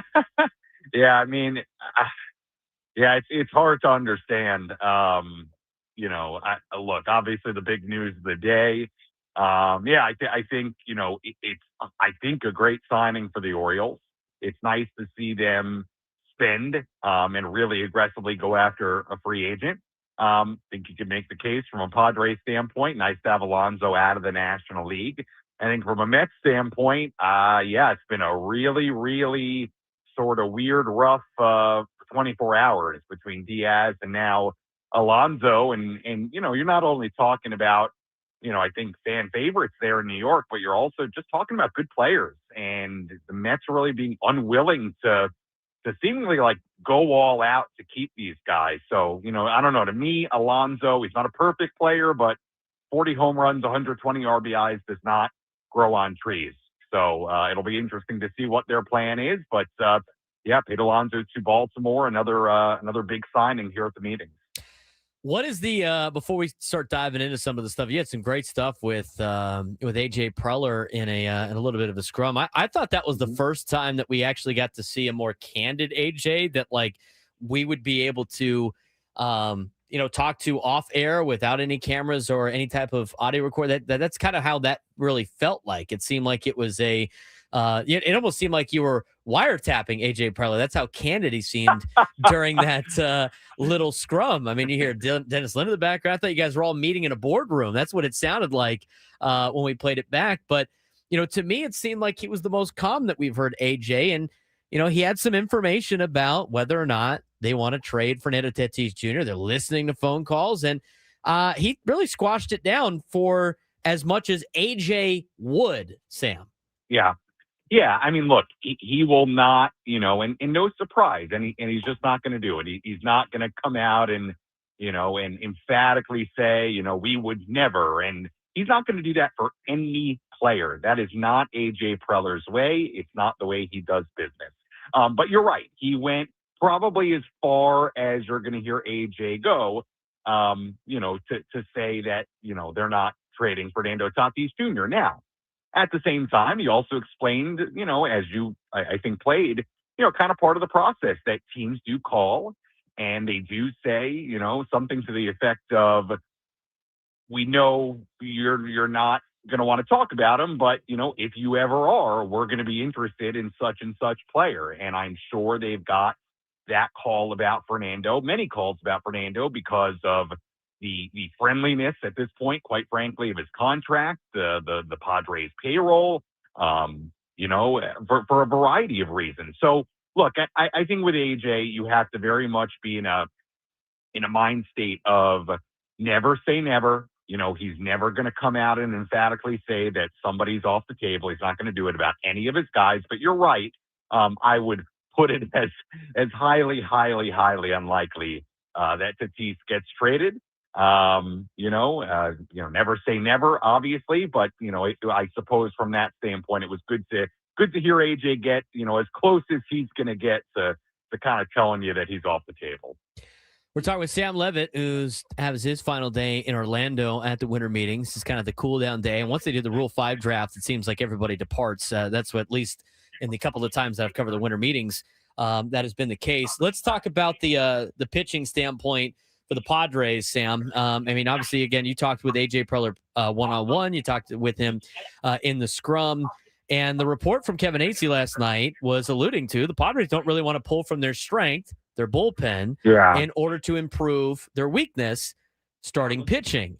There's been some conversations about Nick Pivetta. Obviously, Mason Miller has received some phone calls that the Padres have on Mason Miller and all the big bullpen arms. What did A.J. Preller have to say about the pitching staff, both bullpen and starting pitching, this week in Orlando? Yeah, look, I don't know that we got any additional clarity today or really in the last 48 hours about, how exactly they're going to go about this. I think all avenues are open. I think there's a full possibility that this offseason plays out how the last couple have from a starting pitching standpoint. Even going back to the last couple, you even can look back to 2023. Remember how late they signed a guy like Michael Wacha, how late they signed Nick Pivetta last year. I'm kind of expecting that you're probably going to have a situation or two like that where this is a late developing off season, and I do anticipate they will try to find this year's Nick Pivetta, this year's Michael Wacha. I think that makes a lot of sense based on the payroll situation and how AJ typically works and his ability to find value in guys that maybe are not the high end of the market from a price standpoint. But look, it begs the question, Braden, if you're not going to be super active in free agency, if you don't have a ton of money to spend, well, how are you going to add the starting pitching that you so clearly need? And it goes to the conversation of feeling from a position of strength. The feeling I get is that I think, of course, the Padres would prefer not to deal bullpen arms and weaken what is a great bullpen. However, it is a spot where they have a lot of quality there and a lot of really good arms. And could you make the case? I'm just throwing a name out there. This is not me reporting anything. Could you make the case that, just for example, let's say a Jeremiah Estrada could get you something really nice in return, or a package that included a guy like that, and your bullpen would be just fine without him? Yeah, right. Jeremiah, think about him. Again, just an example. He's somebody who is under team control. He's somebody who profiles as a future closer, certainly has the stuff to do it, certainly has the strikeout capability to do it. And the way I look at it is you could move a guy like that and your bullpen's going to be just fine. So, look, do I think they want to weaken their bullpen? Of course not. But may they be in a position where they have to consider things like that? I think that's very much in the realm of possibility. So it's going to be fascinating. I don't know that any of this is going to happen super soon. It may be late developing, but I do believe they're exploring all avenues in order to, at the end of the day, get what they need, which obviously primary need right now is starting pitching. I'm going to ask a follow-up on that, because the other thing that was laid out in this article by Kevin Acee last night, and obviously AJ Preller's spoken to the media since then, is the sense that, well, also with the bullpen, yes, that it might be an area of strength, but for an organization that might want to rearrange payroll is how I'm going to phrase it. You're not really freeing up too much payroll if you trade away any of your bullpen arms, which then leads to, well, now let's go back to the position players.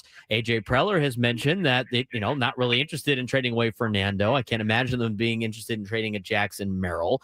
And you start looking at contracts to potentially part ways with. Nick Pivetta has been mentioned, but then you're taking one of your weakest spots and making it even weaker unless you bring a big arsenal back. They've talked about blockbusters and everything like that. That, as AJ Preller has mentioned, not a lot of those come to fruition. Just kind of ideas most of the time. But from a standpoint of trying to improve the payroll, reconfigure the payroll, based on your new information that you've gathered, I mean, there's not a lot of options out there for the Padres to potentially do that. What are you hearing on that front? Yeah, I mean, I don't know that I heard anything new today, but look, you know, I do think there is a sense here, as I've said the last couple of days, that, you know, anything is possible, okay? From, you know, could you look to free up what is pretty significant money, $19 million in a Nick Pivetta, as counterintuitive as it is to try to build a rotation by trading away the guy who is going to start for you on opening day right now in all likelihood. You know, it does free up money, and it does provide the kind of financial flexibility, to your point, Braden, that you know, in few cases you could move a guy where you'd free up that kind of money. To your point, when you look at the Padres payroll, if you're looking to free up a lot of money, I mean, you know where you're looking, and I just, it's very hard for me to stand here and say, you know, with any amount of certainty, like, hey, they're about to do something franchise altering when you talk about the top players on this team. So, Braden, I'm with you. The answer's a little unclear because on one hand, you know, freeing up payroll would do them good. On the other hand, how you do that without creating other holes is a very interesting question, and that's sort of the crux of the issue for AJ Preller, and how they go, we'll find out as the offseason rolls along. There's a couple other things that I want to talk to you about before you obviously get everything packed up and head your way either to home or to San Diego, your other home. We got a report that Padres might be one of the teams that are interested in Brenton Doyle. You know, what would, yeah, exactly. So if that is your first time hearing it, they're listed as one of those teams that have checked in with the Rockies, and we know what that means when it comes to AJ Preller. No stone goes unturned. I mean, he could be doing this with a lot of other organizations, but what is your initial reaction to Brenton Doyle and how that might fit with the Padres, or what might be, you know, matriculating behind the scenes? Yeah, I mean, I had not seen that, but my immediate reaction would be like fourth outfield type, right? Yes. You know, I think your outfield, unless there's something happening, that's pretty major. Yeah, I mean, your outfield's pretty set. Laureano, Merrill, Tatis, okay? So, you know, Brenton Doyle would strike me as, you know, more of a fourth outfield type, bench guy. He's a San Diego guy, right, Braden? Am I wrong? Am I right on that? Or am I off on that? I'd have to look it up. Maybe quick. He's not. Maybe I'm making that up. Or maybe I'm thinking about another Rocky. I don't know. Well, there's a lot of Rockies that are San Diego guys, so you wouldn't. Yeah, be, Brenton Doyle. Maybe I'm thinking. He's from West Virginia. Oh, okay. So I know who is the Rocky recently that you know pretty well. Sean Bouchard is the one I played with in high school. That's what I'm thinking about. Sean Bouchard. And then Michael Tolia is his wife is from San Diego. But aside from that, that was basically it. It's not to digress from that. Yeah, got it. Okay. So, yeah, I mean, my immediate reaction without looking like at any of what he actually did last year by the numbers, just playing the Rockies a bunch and seeing them, yeah, I mean, would be kind of a depth, you know, I suppose bench outfield type piece. So, hey, you know, look, you're going to need those kinds of guys, and, you know, wouldn't shock me if they, you know, spend a little bit of money on something like that. I think there's a lot of moving parts, and I think it's a fool's errand to try to guess what AJ Preller is going to do, because it's always so complex and so out of the ordinary, and so in a sense of, I didn't know that guy was available kind of attitude. Right. Always it seems to be the case. So I know we got to talk about it because it's entertaining and it's fun, and that's what we are. But at the same time, it's very difficult to try to pinpoint. So I don't really want to ask you any more about, you know, what you might be able to come up with, because the reality is whatever we think is cut and dry of what they might be doing with some of these rumors, it's usually way more complex than that when the trades actually do happen and things come about. If you want to weigh in on that, that's great. I also got one other question for you when it comes to the news that the Padres have.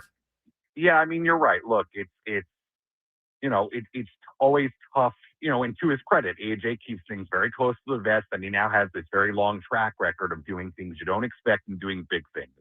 So I'll say this, based on some of the reporting here and some of the conversations I've had here, look, is it always going to be possible that there's a big blockbuster looming?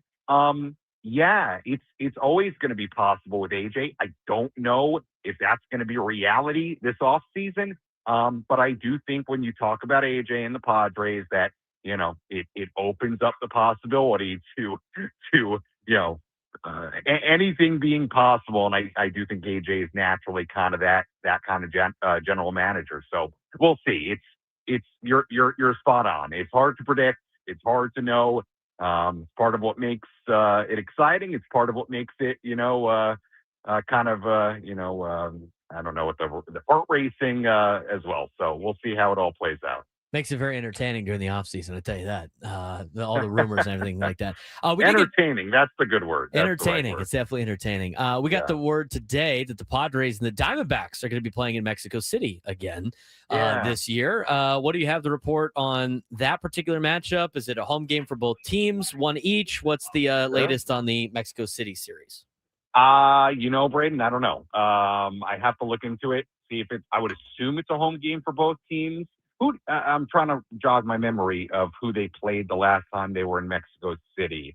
Who was that they played down there? Now I can't even remember. I think they played the Giants there. They played the Giants. They've played the Dodgers there before. I'm trying to remember if that was a home and home. I think it was, because the whole year we were kind of doing the home numbers, and it's actually funny because I remember always looking at the home statistics and being like, well, you actually have to go and look at Petco Park because one of these games didn't actually happen at home. Yeah, one of the games they scored 1,000 runs didn't actually happen. Yeah, here. Exactly. That was the problem. So I haven't looked into it. I would assume it's 1-1 as far as home games, but don't quote me on that. I certainly don't know that for a fact, but it'll be a cool experience. I mean, it sounds like everybody really enjoyed their experience there last time they went, and it's two teams that are, I guess as close as you're going to get to Mexico City in the U.S. So, it should be fun for sure. I'm looking forward to it. All right, Sam, what's the final schedule for you the rest of the day? You flying out today, flying out tomorrow? What's on the Sam Levitt docket today?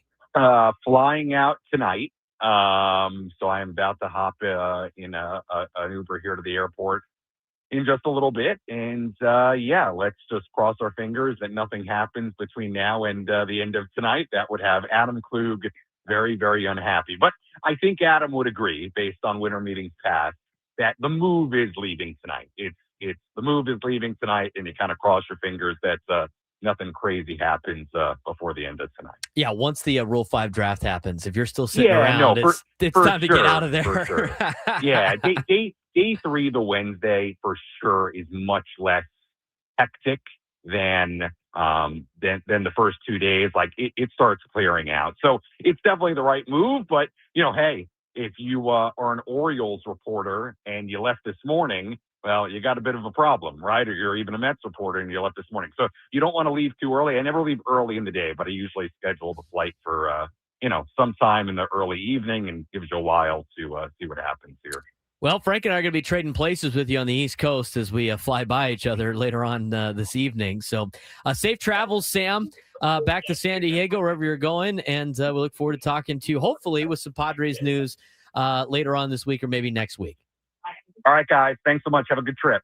Thank you very much, Sam. And safe travels to you as well.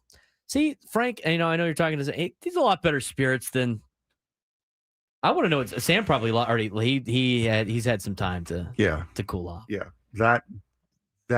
You think his family's calling him about the whole thing? The news broke. We went on air. That was it. Yeah. Not the news broke. 2 hours go by, and then we go on. Like it breaks last night, and then you can crash out at night. Yeah. Joel Sherman reports the Mets never made an offer as it became clear to them that Alonso was getting bids of more than what they wanted to offer. Thank you, Joel. That was the it just flashed off, so I got to go back and find it because MLB Network had it on there. Was that Ron Darling? Is that the guy in the middle? Yeah. Yeah, he was flabbergasted, they said. Flabbergasted. Mets never made an offer as it became clear to them that Alonso was getting bids for more dollars in years than in their comfort zone. Richest owner in baseball, comfort zone. No, that's the general manager. That's David Stearns. David Stearns, who's been used to dealing with low budgets in Milwaukee. Yep. Come on, man. Well, we'll see what happens with that. Frank had to change the TVs, so I get to watch the Pete Alonso highlight packages all day, and he can watch football. Bayern Leverkusen versus Newcastle. I will say this. We were talking about this off air. There's a situation that Frank might have to stumble into when we get to Baltimore that might be hilarious. We'll talk about it when we come back on the Braden Surprenant Show, standing us over on Sports Station 97 through the Fan.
12:26. It's a long week this week. A lot going on. I forgot, by the way, I got more stuff to do that I'll tell you about later. Oh, good. Yeah, great. That I forgot to get out of, which is fun. So anyway, that's that. I forgot to get out of. Yeah, for other reasons. So we were thinking about this off air. I find it ironic that we're flying to Baltimore the night that the Orioles signed Pete Alonso from the New York Mets. But this has a Curb Your Enthusiasm scene written all over it, or Seinfeld scene. Can you just say before the Orioles did the thing? Can you not repeat it every time? Can you just say it's the biggest before news in the sports Orioles today? did the thing? Hey, Birdland. Hey, Birdland. That was Frank's favorite drop until about 2 hours ago. And now it's his least favorite drop. I'm surprised he still has it in the system. No, that's... Nate loves it. Hey, Birdland. So great. This has we leave at 7 tonight, fly to Salt Lake, got about an hour and 45-minute layover in Salt Lake, and then we take the 11 o'clock flight to Baltimore. We get in at 6 in the morning. I already know how this is going to go. The hotel is by Camden Yards. Staying at the Sheraton Inner Harbor, which usually is one of the team hotels. So we're either going to be an Army's hotel or Navy's hotel, Frank. It's got views of Camden Yards. Oh, goody. I already can picture it now. Frank's going to get into his hotel room. He's going to be tired from taking the red eye, right? Maybe slept on the plane a little bit. Opens up his blinds, get ready to start a Thursday. And it's just a, welcome, Pete, to Birdland. And it's just a giant billboard outside his hotel room. Pete Alonso could be staying there when he does his press conference. Oh, could you imagine? Frank goes down to the lobby. We got to walk because our broadcast site is walking distance to the hotel. It's at the convention center, which is right next door. Frank is leaving the lobby and Pete Alonso's walking in. I mean, this has a Larry David scene written all over it, where Frank just starts MFing Pete Alonso outside the hotel. Oh, no, I'm not. No. That'd be hilarious. And then I go where is Frank? He got detained for screaming at Pete Alonso. You're going to have to do this without a producer today. I'm just telling you, it just would be so fun. I mean, for a fact, when you land in Baltimore, they're going to already have Pete Alonso jerseys on sale at the Orioles store. He had to flip the TVs because he was tired of watching the Pete Alonso highlight tape on MLB Network. And he has to fly to Birdland. And you know what? It doesn't help because I'm so used to looking over at that TV that's the first TV I look over at. Hey, they're talking about Kyle Schwarber right now, though. You're going to be okay. You're going to be filming Pete Alonso walking onto the field for the first time while Frank is watching from the hotel window. He's just going to... You know what it is? It's the Squidward meme.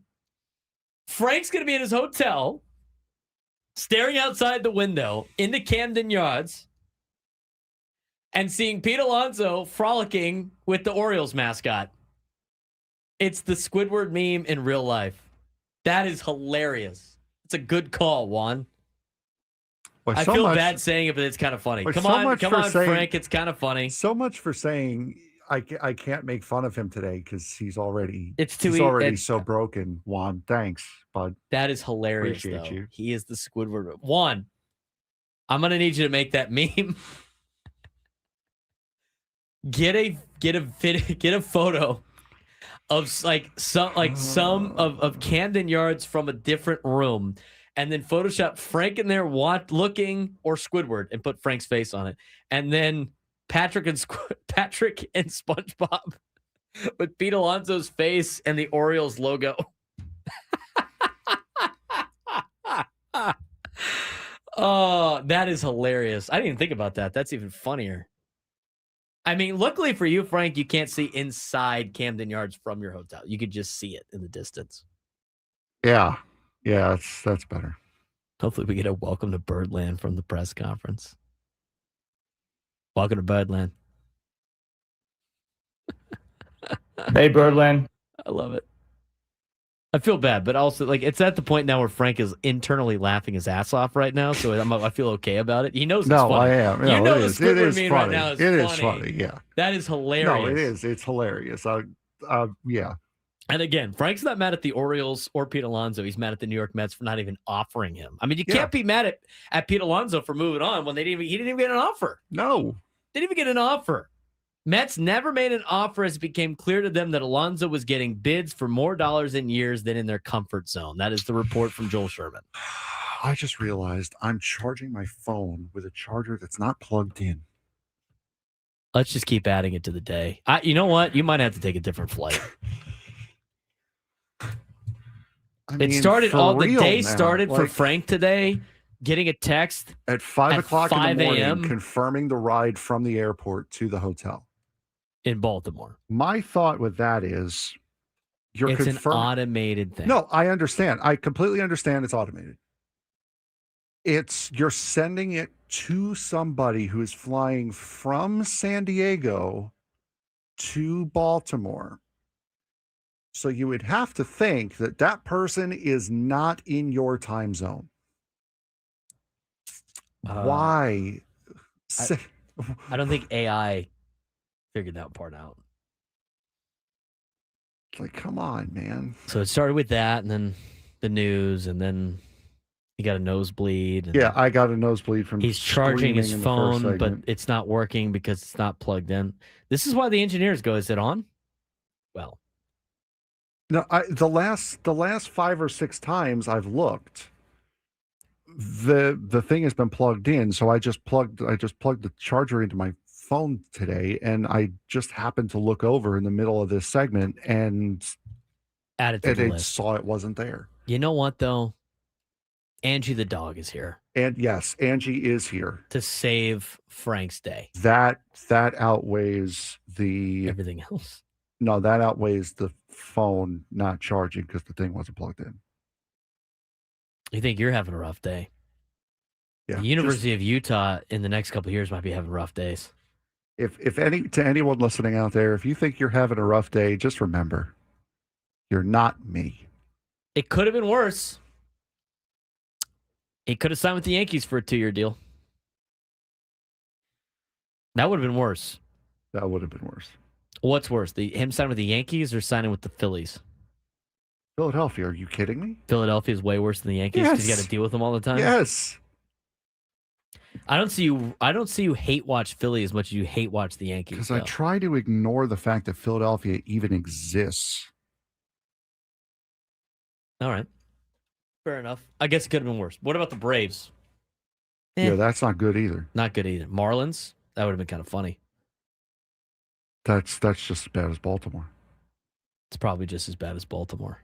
Was there any team that he signed with that would have been better? Oh, the Red Sox. You said the Red Sox would have been fine? If he goes to Boston, fine. That's a big name team with money. I get it. Toronto, fine. Contender. Big name team with money, contender, get it. Kansas City. No. Sorry. Still equally upset. If he went to San Francisco, fine.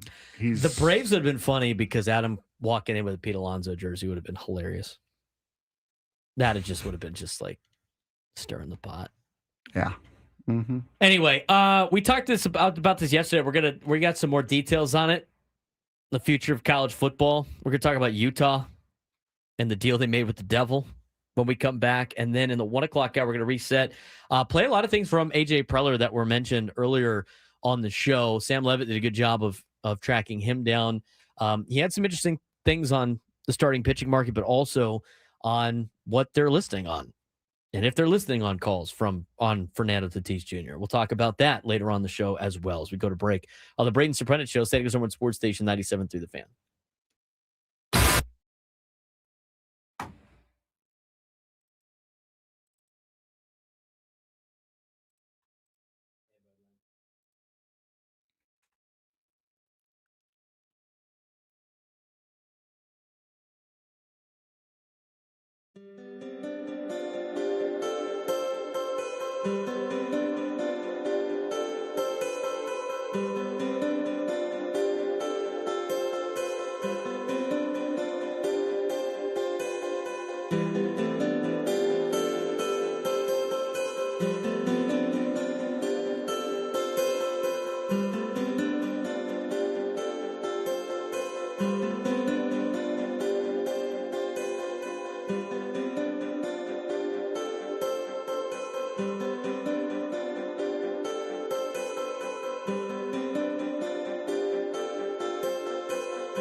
This holiday season, too many San Diegans will go hungry. Join 97 through the Fan and support the San Diego Food Bank. Donate food directly online through our Odyssey San Diego Food Fund, where every donation helps feeds local families. Go to 97 through the fansd.com/food fund and give today. Don't have too many updates today for the winter meetings. Today's the day. I mean, it's the last day, so it starts to die down a little bit. The biggest news, obviously, was the Pete Alonso news today. And after that, that's basically it. We also got a report from the Cleveland Guardians from earlier today. The Cleveland Guardians will almost never be highly active early in an offseason. Their total payroll last year was about $100 million, or about 2/3 of what the Phillies just gave Kyle Schwarber, but they'll likely be more active later in the winter as the free agent market fluctuates. There are about 100 unsigned relievers, and the Guardians will probably get involved there at some point as the costs begin to drop. And while Cleveland will listen to offers for left fielder Steven Kwan, who is 2 seasons from free agency, their intention is to keep him into next season. Kwan, who's 28, is a 2-time All-Star and 4-time Gold Glove winner. That's the only other moves or news that we have today, aside from the Mets not having Pete Alonso anymore, or Edwin Diaz, or Brandon Nimmo. Be a little bit different of a team. You know what? You keep when you poking. get to Baltimore, there's gonna be some radio stations from New York. You guys can reminisce over the New York Mets news. You guys can talk about it. Guys can bitch, moan, and complain together. Speaking of Baltimore, we're going there for one of the most played games of all time. Prestigious. Which, well, it's prestigious. There's also, they've done it many, many, many times.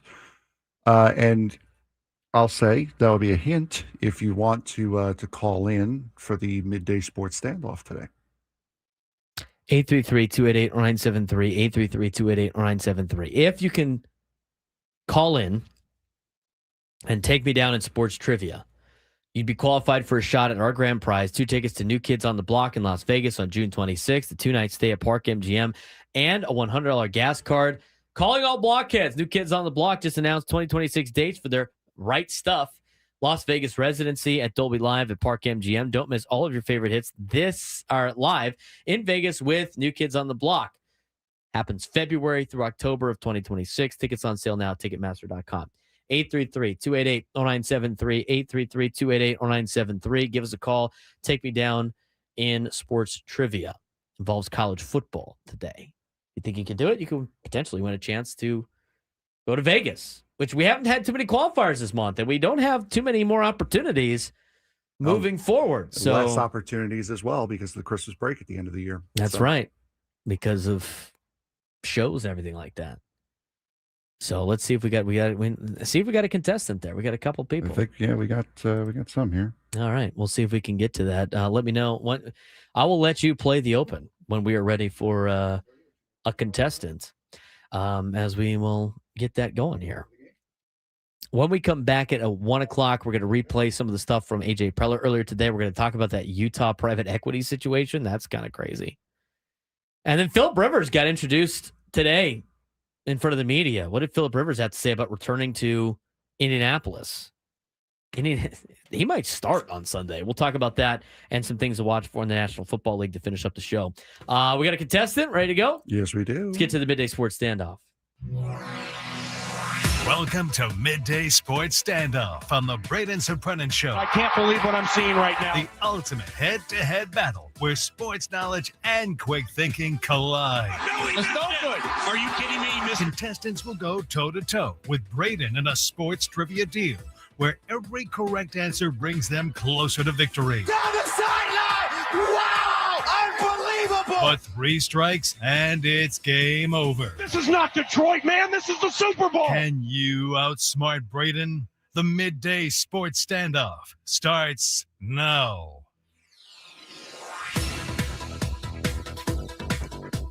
All righty. Who we got playing today? Ready to go. We have Hector in San Diego. Hector, how you doing today, bud?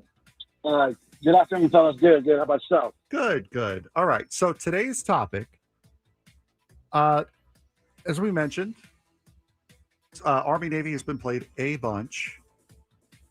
What are the top 10 most played games between 2 common opponents in college football history? Now, I will say, are they all rivalries? Not all of them, But Okay, and like they- not. Hold on. It's just current Division One, like FBS. Yale. Yeah, FBS. Harvard, Yale's not on there. Harvard, Yale will not count. Any of the Ivy League games like Harvard, Yale, Brown, that will not count. That's not on this list. Gotcha. So Hector, you have the first go. Like Alabama, Georgia, or That I could be don't a know. guess. I mean, Yeah, I'm that just could taking a be shot. that could be a guess. Yes. Yeah, that's Alabama and Georgia. Alabama, Georgia is not on the list. Can we get the game threshold? So how many games did the 10th matchup play, the and how many 10th games matchup- did the top matchup play? the top matchup has played 135 times. The bottom matchup, or there were two tied for the bottom matchup at 122. Okay. Well, that's unfortunate because TCU Baylor has played 121 times. So that's just off. I'm going to go with. Is Army Navy on the list? There you Navy go. is on the list. Commander in Chief Trophy. They're Army number- Navy game. they're They've number played 8. 125 times. Yes, they have. Hector, Yes. your next pick. I'm gonna say Notre Dame, since they're old school. But who was it against? Who? Notre Dame. Could be a lot of different teams there. Notre Dame. Five hours. I can. Michigan. Michigan. I'm just say Notre Dame, Michigan. I'm just throwing it out there. No, not Notre Dame, Michigan. Go ahead, Braden. Let's go with the other guess I was going to go with because it's in the name.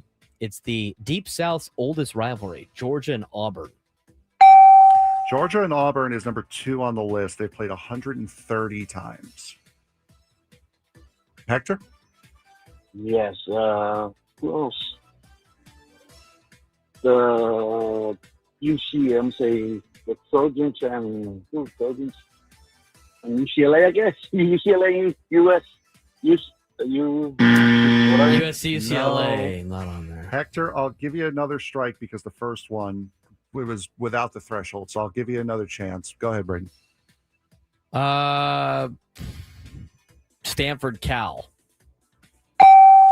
Cal Stanford has played 128 times. The big game, Battle for the Axe. Hector? Oh no, that's tough. I'm just trying to think of. Let me see here. I'm gonna say Tennessee. Tennessee. For my reason, popped up. Volunteers and who would they play though? I don't know. Yeah, I can already tell you, Hector. Tennessee's not on Tennessee there. would not have been on the list. So that was, unfortunately, a straight whiff. It's all right. Anyone else? What about the old Oaken Bucket, Purdue and Indiana? Purdue and Indiana have played 127 times. Number 7 on the list. Bless you. All right. I'm just starting thinking of like names in the trophies. Paul Bunyan's axe. I don't remember who's in that. Who's in that? Who's Well, in that doesn't help Bunyan's, me. Paul Bunyan's axe. Oh, Minnesota, Wisconsin. Paul Bunyan's axe. Minnesota, Wisconsin is the most commonly played game in college football. Well, in this ranking in FBS history at 135. Jake had one earlier. I'd said the Deep South's oldest rivalry. What about the South's oldest rivalry? North Carolina, Virginia. They are number 3 at 130. So we're missing 2, 4, 9, and 10. What about the Sunflower Showdown? Kansas and Kansas State. That's 9. The old oil can has not been played enough. The other one I think would be in-state, but they're not in the same conference. The Palmetto Bowl. Palmetto Bowl? That's hard to say. It's Clemson and South Carolina. South Carolina Clemson is one of the 2 I would have taken for number 10. What about the Egg Bowl? Any names? Oh, it's Ole Miss and Mississippi State. That's the other one that I would have taken because they both played 122 teams. No, I mean, you could have said top 11. Well, but Nikki P in the chat says the old Civil War, which would be Oregon and Oregon State, which is now the Northwest Championship. that is number 4. They played 129 times. So what are we missing here? We are missing. We're missing 6. Missing 6. Number 6. Yeah. I'll give you a hint. They are not in a conference together. No. They do not share a conference currently. Missouri, Kansas. Nope. Okay. Big 12 is one of the teams. There's no way. The MAC is the other. Oh, and the MAC? Oh, God. It's got to be like Cincinnati or West Virginia or something like that over there. Cincinnati is one Cincinnati. of the teams. Who in the world? Like Cincinnati, Ohio? Miami of Ohio. Cincinnati yes. and Miami of Ohio. Yes, that has been played 128 times. That was played 128 times. What's the last time it was played? 2024. Yep, 2024. What do they play for? I can't believe Missouri and Kansas isn't on there. Yeah, I was surprised at some of them. Like Michigan, Ohio State's is not in the top 10. I'm gonna look up the list. Oh, yeah, TCU Baylor is like one game away. Yeah, like the sweet spot is 121 here. Kansas, Missouri, Tennessee, Kentucky, Michigan, Ohio State, TCU Baylor. I was just going for the Oklahoma. 10. I wasn't looking for the matchups. I was looking to make sure they were FBS schools currently, Right. No, I know. and then the top 10. Georgia, Georgia Tech, Illinois Northwestern, Minnesota, Iowa. These are all like just outside of 122. The 121 threshold is Missouri, Kansas, the border war, Tennessee, Kentucky, Michigan, Ohio State, TCU, Baylor, Texas, Oklahoma. And then the 120 is Tennessee, Vanderbilt, and Texas A&M. How many times has San Diego State played Fresno State, I wonder? There was a lot of years where they weren't in the same conference, though. Like, that eliminates... See, this was kind of like a backup topic for me because I was looking for the most commonly played national championship games. But it refused to give me that, and this popped up. I'm like, well, that works just as well. Iron Skillet played 104 times. The Holy War, 103 times. Has San Diego State or Fresno State even played 100 times? Jake Waters blew his mind with the Cincinnati, Miami of Ohio game. There you go. When we come back, last report for the winter meetings.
1 o'clock on a Wednesday. That show blew by. Anybody want to see this again? No, we don't. I think we do. No, we don't. I think we do. Fine. No. What a great job by Juan. On the meme that we talked about Go earlier. Aztecs. Go Aztecs rightfully asked a very valid question. He goes, with how quickly you two got that put up, where in the world are the break videos? They're on YouTube. They are on YouTube. The problem is they're not on. Put them on StreamYard. Yeah. We got to put that list together. That's a good project for the winter break. That sounds like a. There's a couple of things we would like to do for the new year. Revamping for the new year. New opens, new billboards, a lot of that stuff. A lot of it. But hats off to Juan. It's good stuff. All guests on 97 through the Fan join us on the David P. Shapiro Fan Hotline. David P. Shapiro, criminal defense attorneys helping good people regain control of their future when charged with the crimes since 2010. Visit davidpshapirolaw.com. We're going to talk some college football and some NFL here later on in this hour, but we do want to, for anybody that's just tuning in, we do want to talk about some of the things that A.J. Preller mentioned in a scrum with the media earlier today. Cole, that's not wrong billboards. Opening billboards are like the audio you hear with the opening music. San Diego, all that stuff. Close though. Bigly. Close. Very close. Just like Sam on the Brenton Doyle being a San Diegan. Is he from San Diego? He's from West Virginia. Close. Hey, close. What is it from again? It's the funniest thing. That's a Ron White thing. Yeah, we got to get that. We got to get that as a drop. Get Ron White. Do you have the urge to get up and send me $1,000? Close. Close. Thought you were talking about me there for a second. So anyway. All right. So AJ Preller addressed a lot of things during the scrum. He actually was more candid than we've heard in the past. I mean, is he candid? No. Is he more candid than usual? Yes. Does that make sense? I think that makes sense.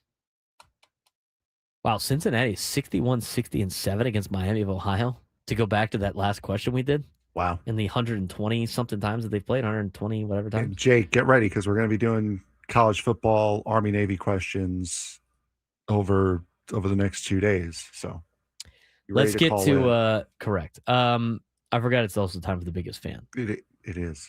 It is. Before we hear from AJ Preller, let's get to today's biggest fan. Today's biggest fan, congratulations to Brianna Depew. Brianna Depew in San Diego, Depeu, Depew. Give us a call within the next 10 minutes at 833-288-0973, 833-288-0973, and you'll qualify for our grand prize, 20 tickets for you and your friends for a night in our Odyssey suite at a Padres game with all of the fan staff later this season. Catered by Spiro's Mediterranean Cuisine. Remember to register your name at 97throughthefantasy.com/biggest fan. We laugh because all of the fake name Pepe messages are coming in now. That would be Pepe Le Pew, not Brianna Depew.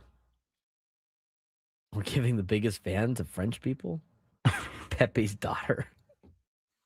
Le Pew. That'd be Pepe Le Pew, not Brianna Depew. That's how I'd pronounce that. Would you pronounce that any other way? Depew. See now maybe that's the thing. Depew. Because like I said, there's no official contest between the three shows. See who gets more of their callers to call in.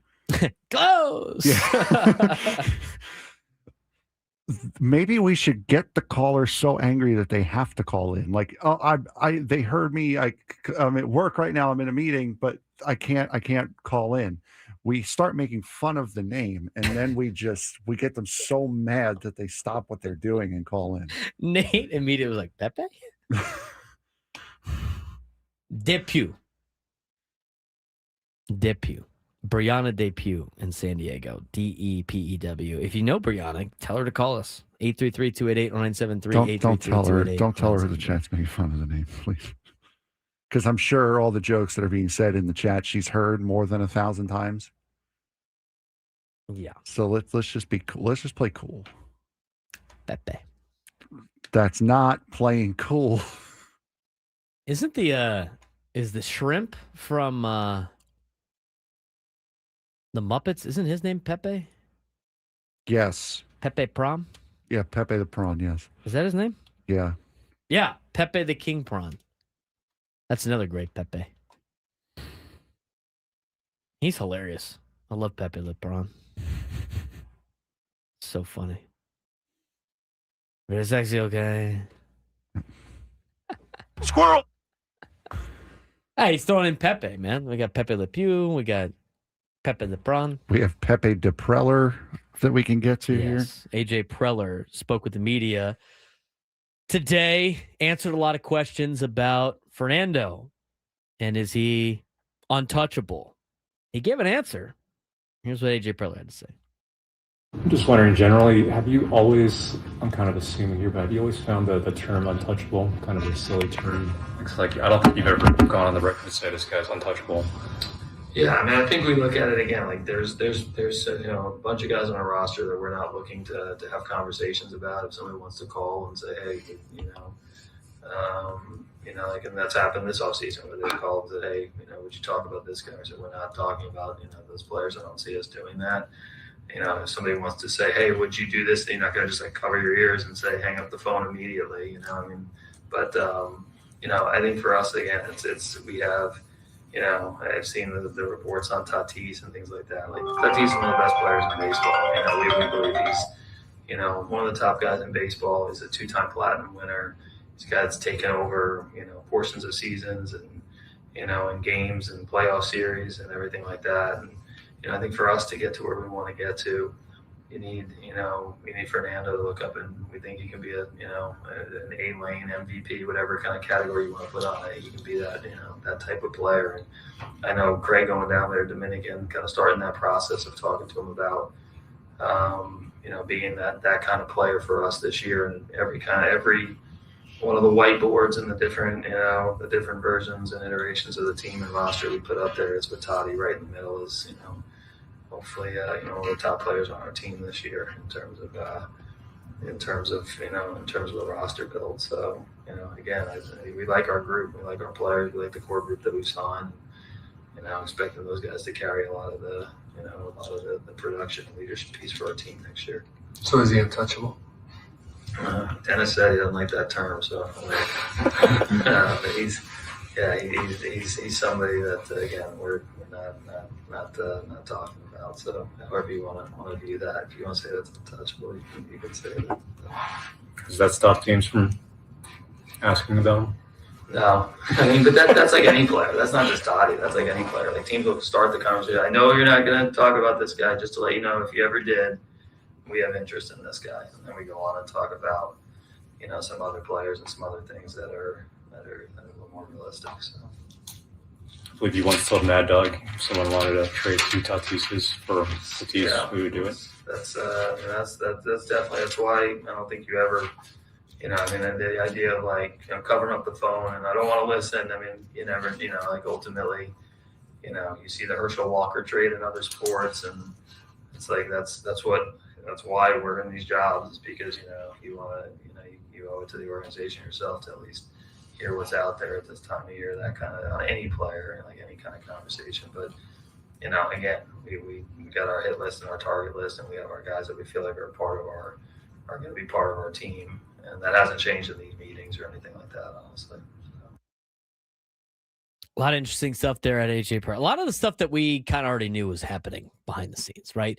All good general managers are going to do that. They're all going to ask, like, hey, you know what? I know you're not interested right now, but if you ever got the interest to trade so-and-so, we'd be interested in listening. We'd be interested in doing this. And he's got to take all those calls. But that was the closest I think you're ever going to get, Frank, to AJ Preller saying that Fernando Tatis Jr. is untouchable. Yeah, and I think it goes, honestly, I think it went without saying, but with how many rumors have swirled about him over the course of this offseason so far, as young as this offseason is, I think it was worth it for him to just reiterate that, and the fact that he is a franchise cornerstone. He is not going anywhere. You can argue that he is the face of the franchise. He's one of the best players in the league currently. and we're not interested in realistically getting rid of him at the current moment. If something comes up that knocks our socks off, a deal too good to pass up, then we would consider it. But right now, the plan is that he's here. He's a San Diego Padre, and that's not going to change. No, it's not going to change. And the thing is that's everything that we thought was going to happen with that. But again, that's the closest that you're going to get to AJ Preller saying he's untouchable. I like the way how candid he was in a lot of that stuff. Yeah. But I think we could finally put this one to bed. I mean, I'm sure these reporters are getting a lot of different information. Like, oh, they took a phone call on Fernando. But the reality is AJ's going to get a phone call on everybody. And he's going to entertain it as you want to see a guy run your team like that, of not ignoring the phone calls. And, who knows what kind of deals you might be able to come up with. I mean, there might be some players out there that might make AJ Preller think twice about a potential deal. But that was kind of the latest update we have gotten from today's winter meetings. I mean, today's the day it dies down. They got a big signing earlier today, as mentioned before. That has been the main talk of the winter meetings. And outside of that, that's about it. We'll see what happens over the next couple of weeks or so as AJ Preller tries to build up this team. We're going to take a quick change of direction. It's a big thing that happened in college athletics yesterday. It's making it even crazier than it already has been. In the last 2 years, it gets crazier and crazier. What did the University of Utah do? They made a deal with the devil. What was that deal? We'll talk about it when we come back on the Braden Surprenant Show. Standing Number Sports Station 97 to the Fan.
This hour on 97 to the Fan is brought to you by U.S. Wellness Meats. This holiday, serve something truly special. 100% grass-fed beef, lamb, and bison, plus pasture-raised pork and poultry from U.S. Wellness Meats. Sustainably raised, shipped to your door. Get 20% off your first order at uswellnessmeats.com. Biggest fan did not call in today. A little bit of a downturn here, Frank. We gotta do something here. I know. We gotta do something. We gotta fix it. Like I said, You got to stop using fake names, dude. Next step is we start making fun of these people. Like I said, maybe that's the thing. We get people mad enough to call. Or just call Nate's name or Juan's name or something. People Yeah. All right, let's get to some of this crazy stuff in college football. So what happened yesterday? Okay. The University of Utah has approved a groundbreaking partnership with private equity firm Otro Capital. Otro? What do you think that's pronounced? Otro? I said Otro yesterday. Otro Capital, making Utah the first major college athletics program in the country to sell an ownership stake in a for-profit company tied directly to its athletic department's revenue streams. The deal is not final, but the university's board of trustees voted unanimously to move forward. This is not just a licensing deal. This is structural. This is how the partnership lays out, as put together in an article in The Athletic, but also in USA Today. Utah created a new for-profit company, Utah Brands and Entertainment, UBE for short. The majority of ownership of this group is the University of Utah via its nonprofit foundation. Interesting. Minority ownership is Otro Capital. This Utah Brands and Entertainment will manage ticketing, events, sponsorships, media rights, operations, stadium events, merchandise and licensing, NIL distribution to athletes.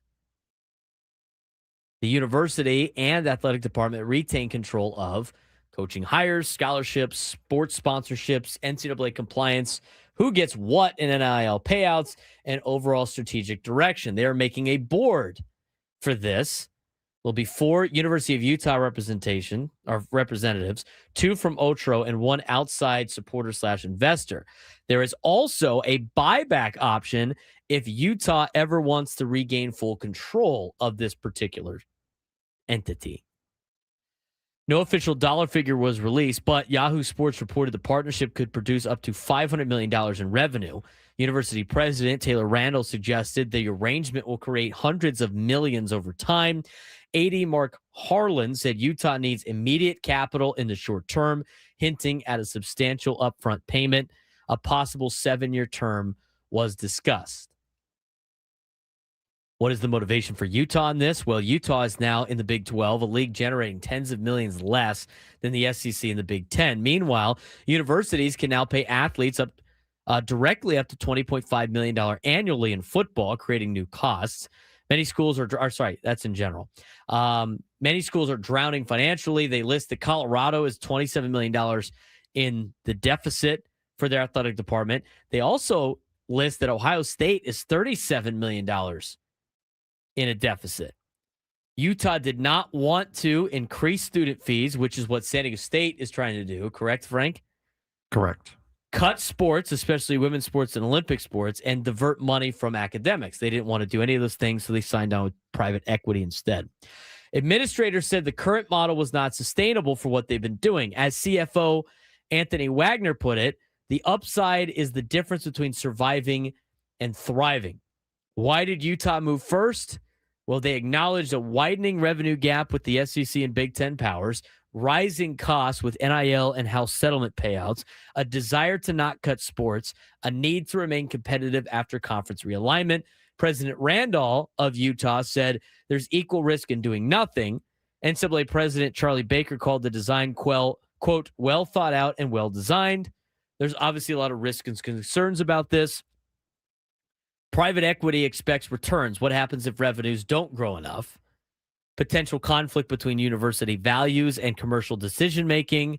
There's obviously fear. Utah may have undervalued itself as the first mover.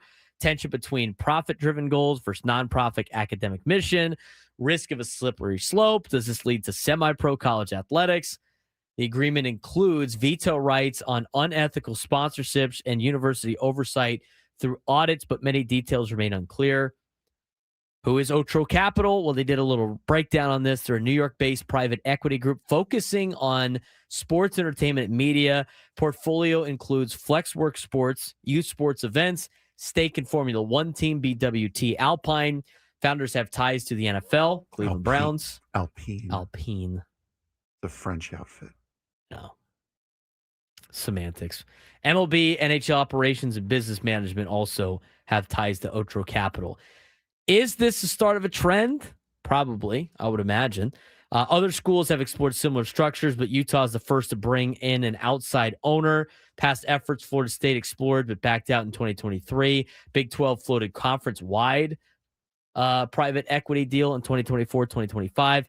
Big 10 considered a $2.4 billion deal with UC Investments, a 10% stake in media rights company, currently paused after Michigan and USC blasted it as a payday loan. Utah's move may break the seal and normalize PE ownership in college sports. The more I look at this, Frank, and the more I break it down, the more, I think Utah did a good job in the sense of creating opportunities to get out of it with a buyback option. I'm sure that's probably a ton of money for them. I'm sure it's not like an equal buyback deal. I think they tried to put in as many situations, or should I say, a lot of outs, but also a lot of different things in terms of being able to control what's going on. But a lot of the times when you sign on with private equity and you try to have control over things, all of a sudden there's a lot of forcing out of the main people that sold their company, essentially. And this has the makings of that potentially happening.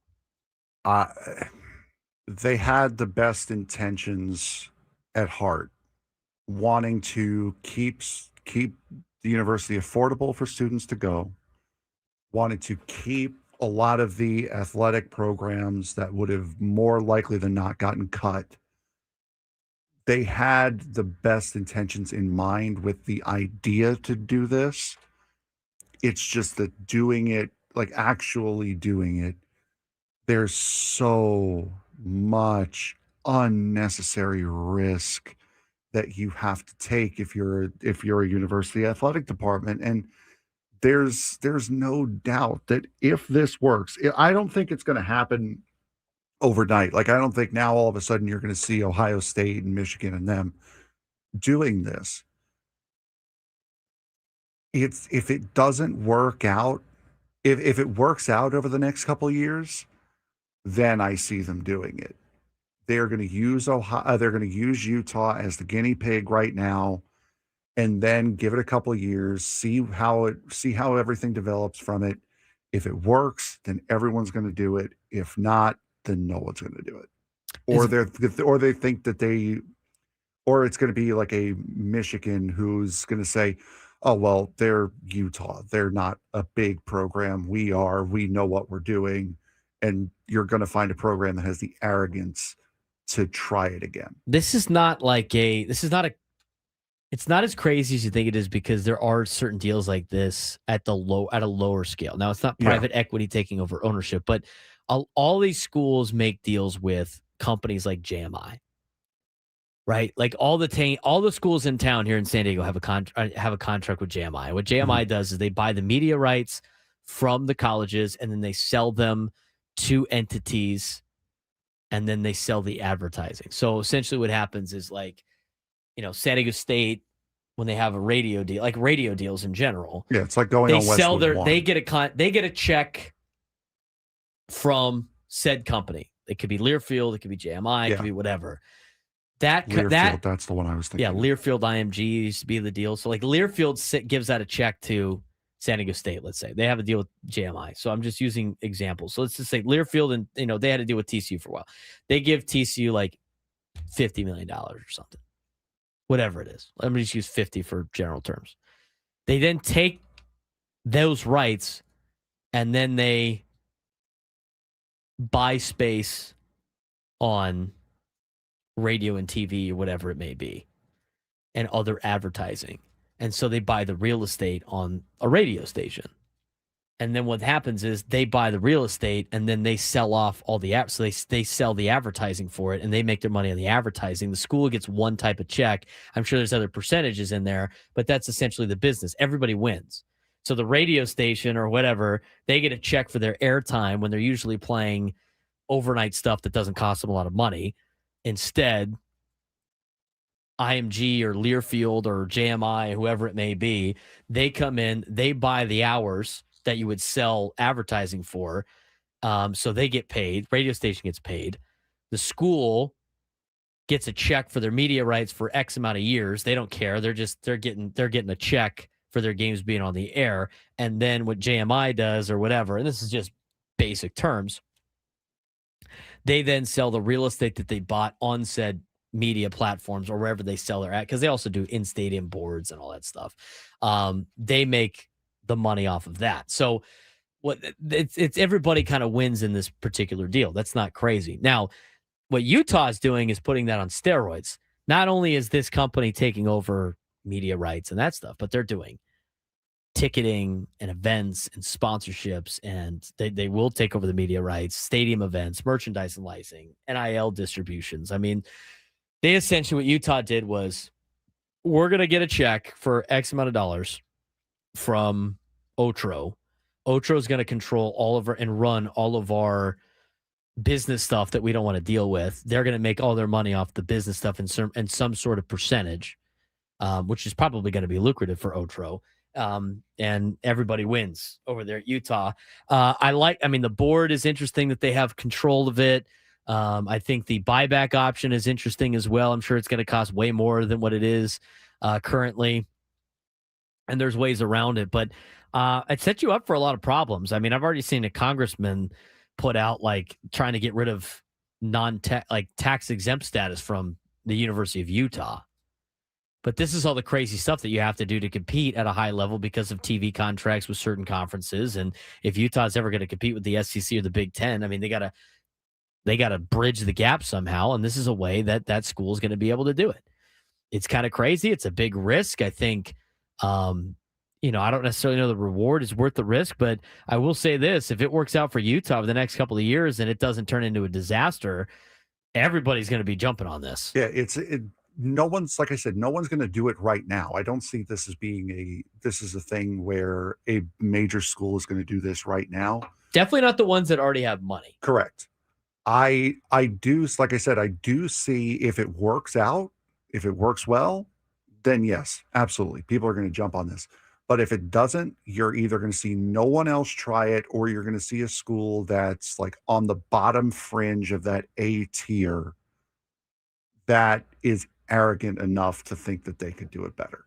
I think it's going to be one of the two. It's either going to work and everyone's going to do it, or it's going to work, it's going to fail and no one's going to do it, or you're looking for that arrogant school to try it again. And again, Utah right now is surviving without it. They want to thrive with it is kind of the goal. But as you mentioned, like good intentions. There's a lot of bad decisions that have been made based on good intentions, based on the best intentions. I'm sure Utah's got some of the best intentions in mind. Hey, we'll save all the Olympic sports. We'll save the women's sports. We'll be able to pay for all this stuff. We'll be able to be competitive, but they're getting a check. And they're going to have to pay it back in some particular way. That's usually how these work. So it's a little sketchy, for sure. It's a major risk, but I would not be surprised if they start winning in all their different sports because they got more money than everybody else, that more schools will try to sign on. And then it creates even more havoc. Now, I think eventually they're going to have to get to a collective bargaining with prospective players in the college level. I mean, this is already going to high levels of whatever, high levels of professionalism with money involved. But just another domino to fall. Private equity, part of college athletics. Then the tax exempt status for some of these universities, that's going to be something interesting to monitor. But again, like Utah wanted to do this so they didn't have to raise their student fees for the kids that aren't playing sports. They didn't want to like have the academic side of the school have to fund what they're doing on the athletic department side. They didn't want to have to cut sports and everything like that. It'll be interesting to see. You know what else is going to be interesting to see? Whether or not Phillip Rivers plays on Sunday. He's back. He met with the media. What did he say? It's going to be good for a little nostalgia for a lot of San Diego Charger fans out there. Does he have a chance? Does he get to play on Sunday? It sounds like there's a good chance. Is he going to get hurt? We'll see. We'll talk about Phillip Rivers coming back to the NFL when we come back on the Braden Surprenant Show. San Diego Sports Station 97 through the Fan.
All right. Final segment. I was about to say of the week, but we're back tomorrow. We're just not going to be here. We're going to be at the Army-Navy game. Looking forward to it. Should be a fun time. I do feel bad. Like I'm happy for you in the fact that, Cathedral is playing Folsom First Day Championship, but I feel so bad that it's going to be a day of stress. I'm making it through the getting entire back day. on Friday. We'll have the full report on Monday about everything that we're doing. I feel bad. It's okay. There's going to be a lot going on. I mean, there was one year that I watched the state championship at 11 o'clock Eastern time. The first time I went to Army-Navy. So we'll tell you more about it next week. But a lot of moving parts this week. That's all I'll say. But we're going to have a lot of cool stuff on the Army-Navy game, a lot of cool stuff on what's going on out there. If you're going out to the Army-Navy game, because I know we got a lot of Navy listeners, it'll be fun to maybe say hi. We'll be at M&T Bank Stadium on Saturday. Frank's going to have a great time. Yes. Out there this week because it's his first time to take you. We're going to go to nice dinners, Frank. And go take Aztecs. care of everything. The lunches are usually good. We got breakfast Friday morning. And go Aztecs in the chat. Yes, I am going with him. He is going. We leave tonight at 7 o'clock. Fly to Salt Lake. Want to give the full itinerary? Fly to Salt Like, what Lake are we and doing then here? fly to Baltimore. Yep. That's it. All right, let's talk about there's something that popped up. Maybe we can talk about this tomorrow. I thought it was very interesting. Front office sports, they usually have some pretty good things. Got some good insight. The Notre Dame fiasco this week has been hilarious. I mean, talk about a crash out. Yeah, You that thought has been Frank an was crashing almighty out this crash morning? out. Notre Dame. Crazy. I do feel better, though, as I told you from a couple breaks ago. The Mets may have found their answer. They may have found their replacement for Pete Alonso. Chris Davis? Paul Goldschmidt. That's basically Chris Davis now. That won't make Met fans riot at all. So what happened this week was, we're going to talk about this tomorrow, maybe Friday. Paul Feinbaum ignited a national firestorm this week by questioning Notre Dame's belief that it's still one of college football's premier TV attractions. He said that Notre Dame is no longer a top-tier ratings draw, and their brand prestige doesn't match the SEC or the Big Ten anymore. Feinbaum's comments came as Notre Dame loudly protested being left out of the college football playoff. The Irish went 10-2, but were bumped in favor of Miami, who beat them head-to-head. No surprise there. Notre Dame AD Pete Bavacqua had gone on the public crusade, blasting both the committee and the ACC commissioner, Jim Phillips. Hasn't gone over well. They've complained about the group of five. They compared to all this stuff. As much as like Feinbaum likes to talk out of both sides of his mouth and other areas, he had very blunt critique, but the ratings back up what he had to say. Is this did you see this? Notre Dame's overall TV viewership. I saw that. I saw what he said. I didn't see the data, and he's honestly not wrong. And why is he not wrong? Because Notre Dame doesn't ever play anyone worth watching. They don't. They don't. I don't want to sit there and watch Notre Dame beat Boston College for the 60th year in a row. Like, I don't care. So here's what the ratings are for Notre Dame. So Notre Dame averaged 3.93 million viewers a game. That's 15th nationally. They trailed Florida, Ole Miss, South Carolina, Florida State. They barely beat Vanderbilt, Missouri, Penn State, Miami. Alabama, here's a comparison to some of the other teams. Alabama averaged 8.49 million viewers, more than double Notre Dame. SEC teams made up 8 of the top 10 most watched programs. Notre Dame appeared in just one top 20 game when they played Miami at 10.8 million, which they lost. Notre Dame still gets $50 million annually for its exclusive NBC deal. Their last national title was 1988. Notre Dame is a massive brand valued at $1.85 billion, the number 4 most valuable program, but actual interest doesn't match their own sense of importance. Oh, I think, is that true? Hold on. I just saw something in chat. I'm trying to confirm it. I saw a text about that. Okay, so I'm going to get to that in a second. Notre Dame started 0-2, killing early season momentum, and last year's national title game appearance did draw 22.1 million viewers, though still one of the lower college football playoff championship numbers. Ooh. Yeah, Michigan decided to part ways with their head coach today. For cause. Saying Michigan has fired Sharon Moore for violation of university policy. Interesting. Please tell me he's being fired in connection to the recruiting thing. From They just waited. They're like, let's just wait for him to lose Ohio State. Please, and we'll use that as an excuse. just please tell me it was that. Tell me it's related to that.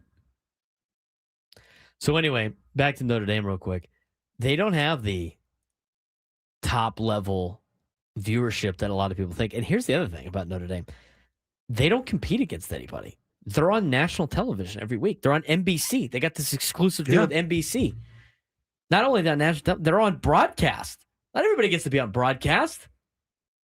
And they still don't do that well.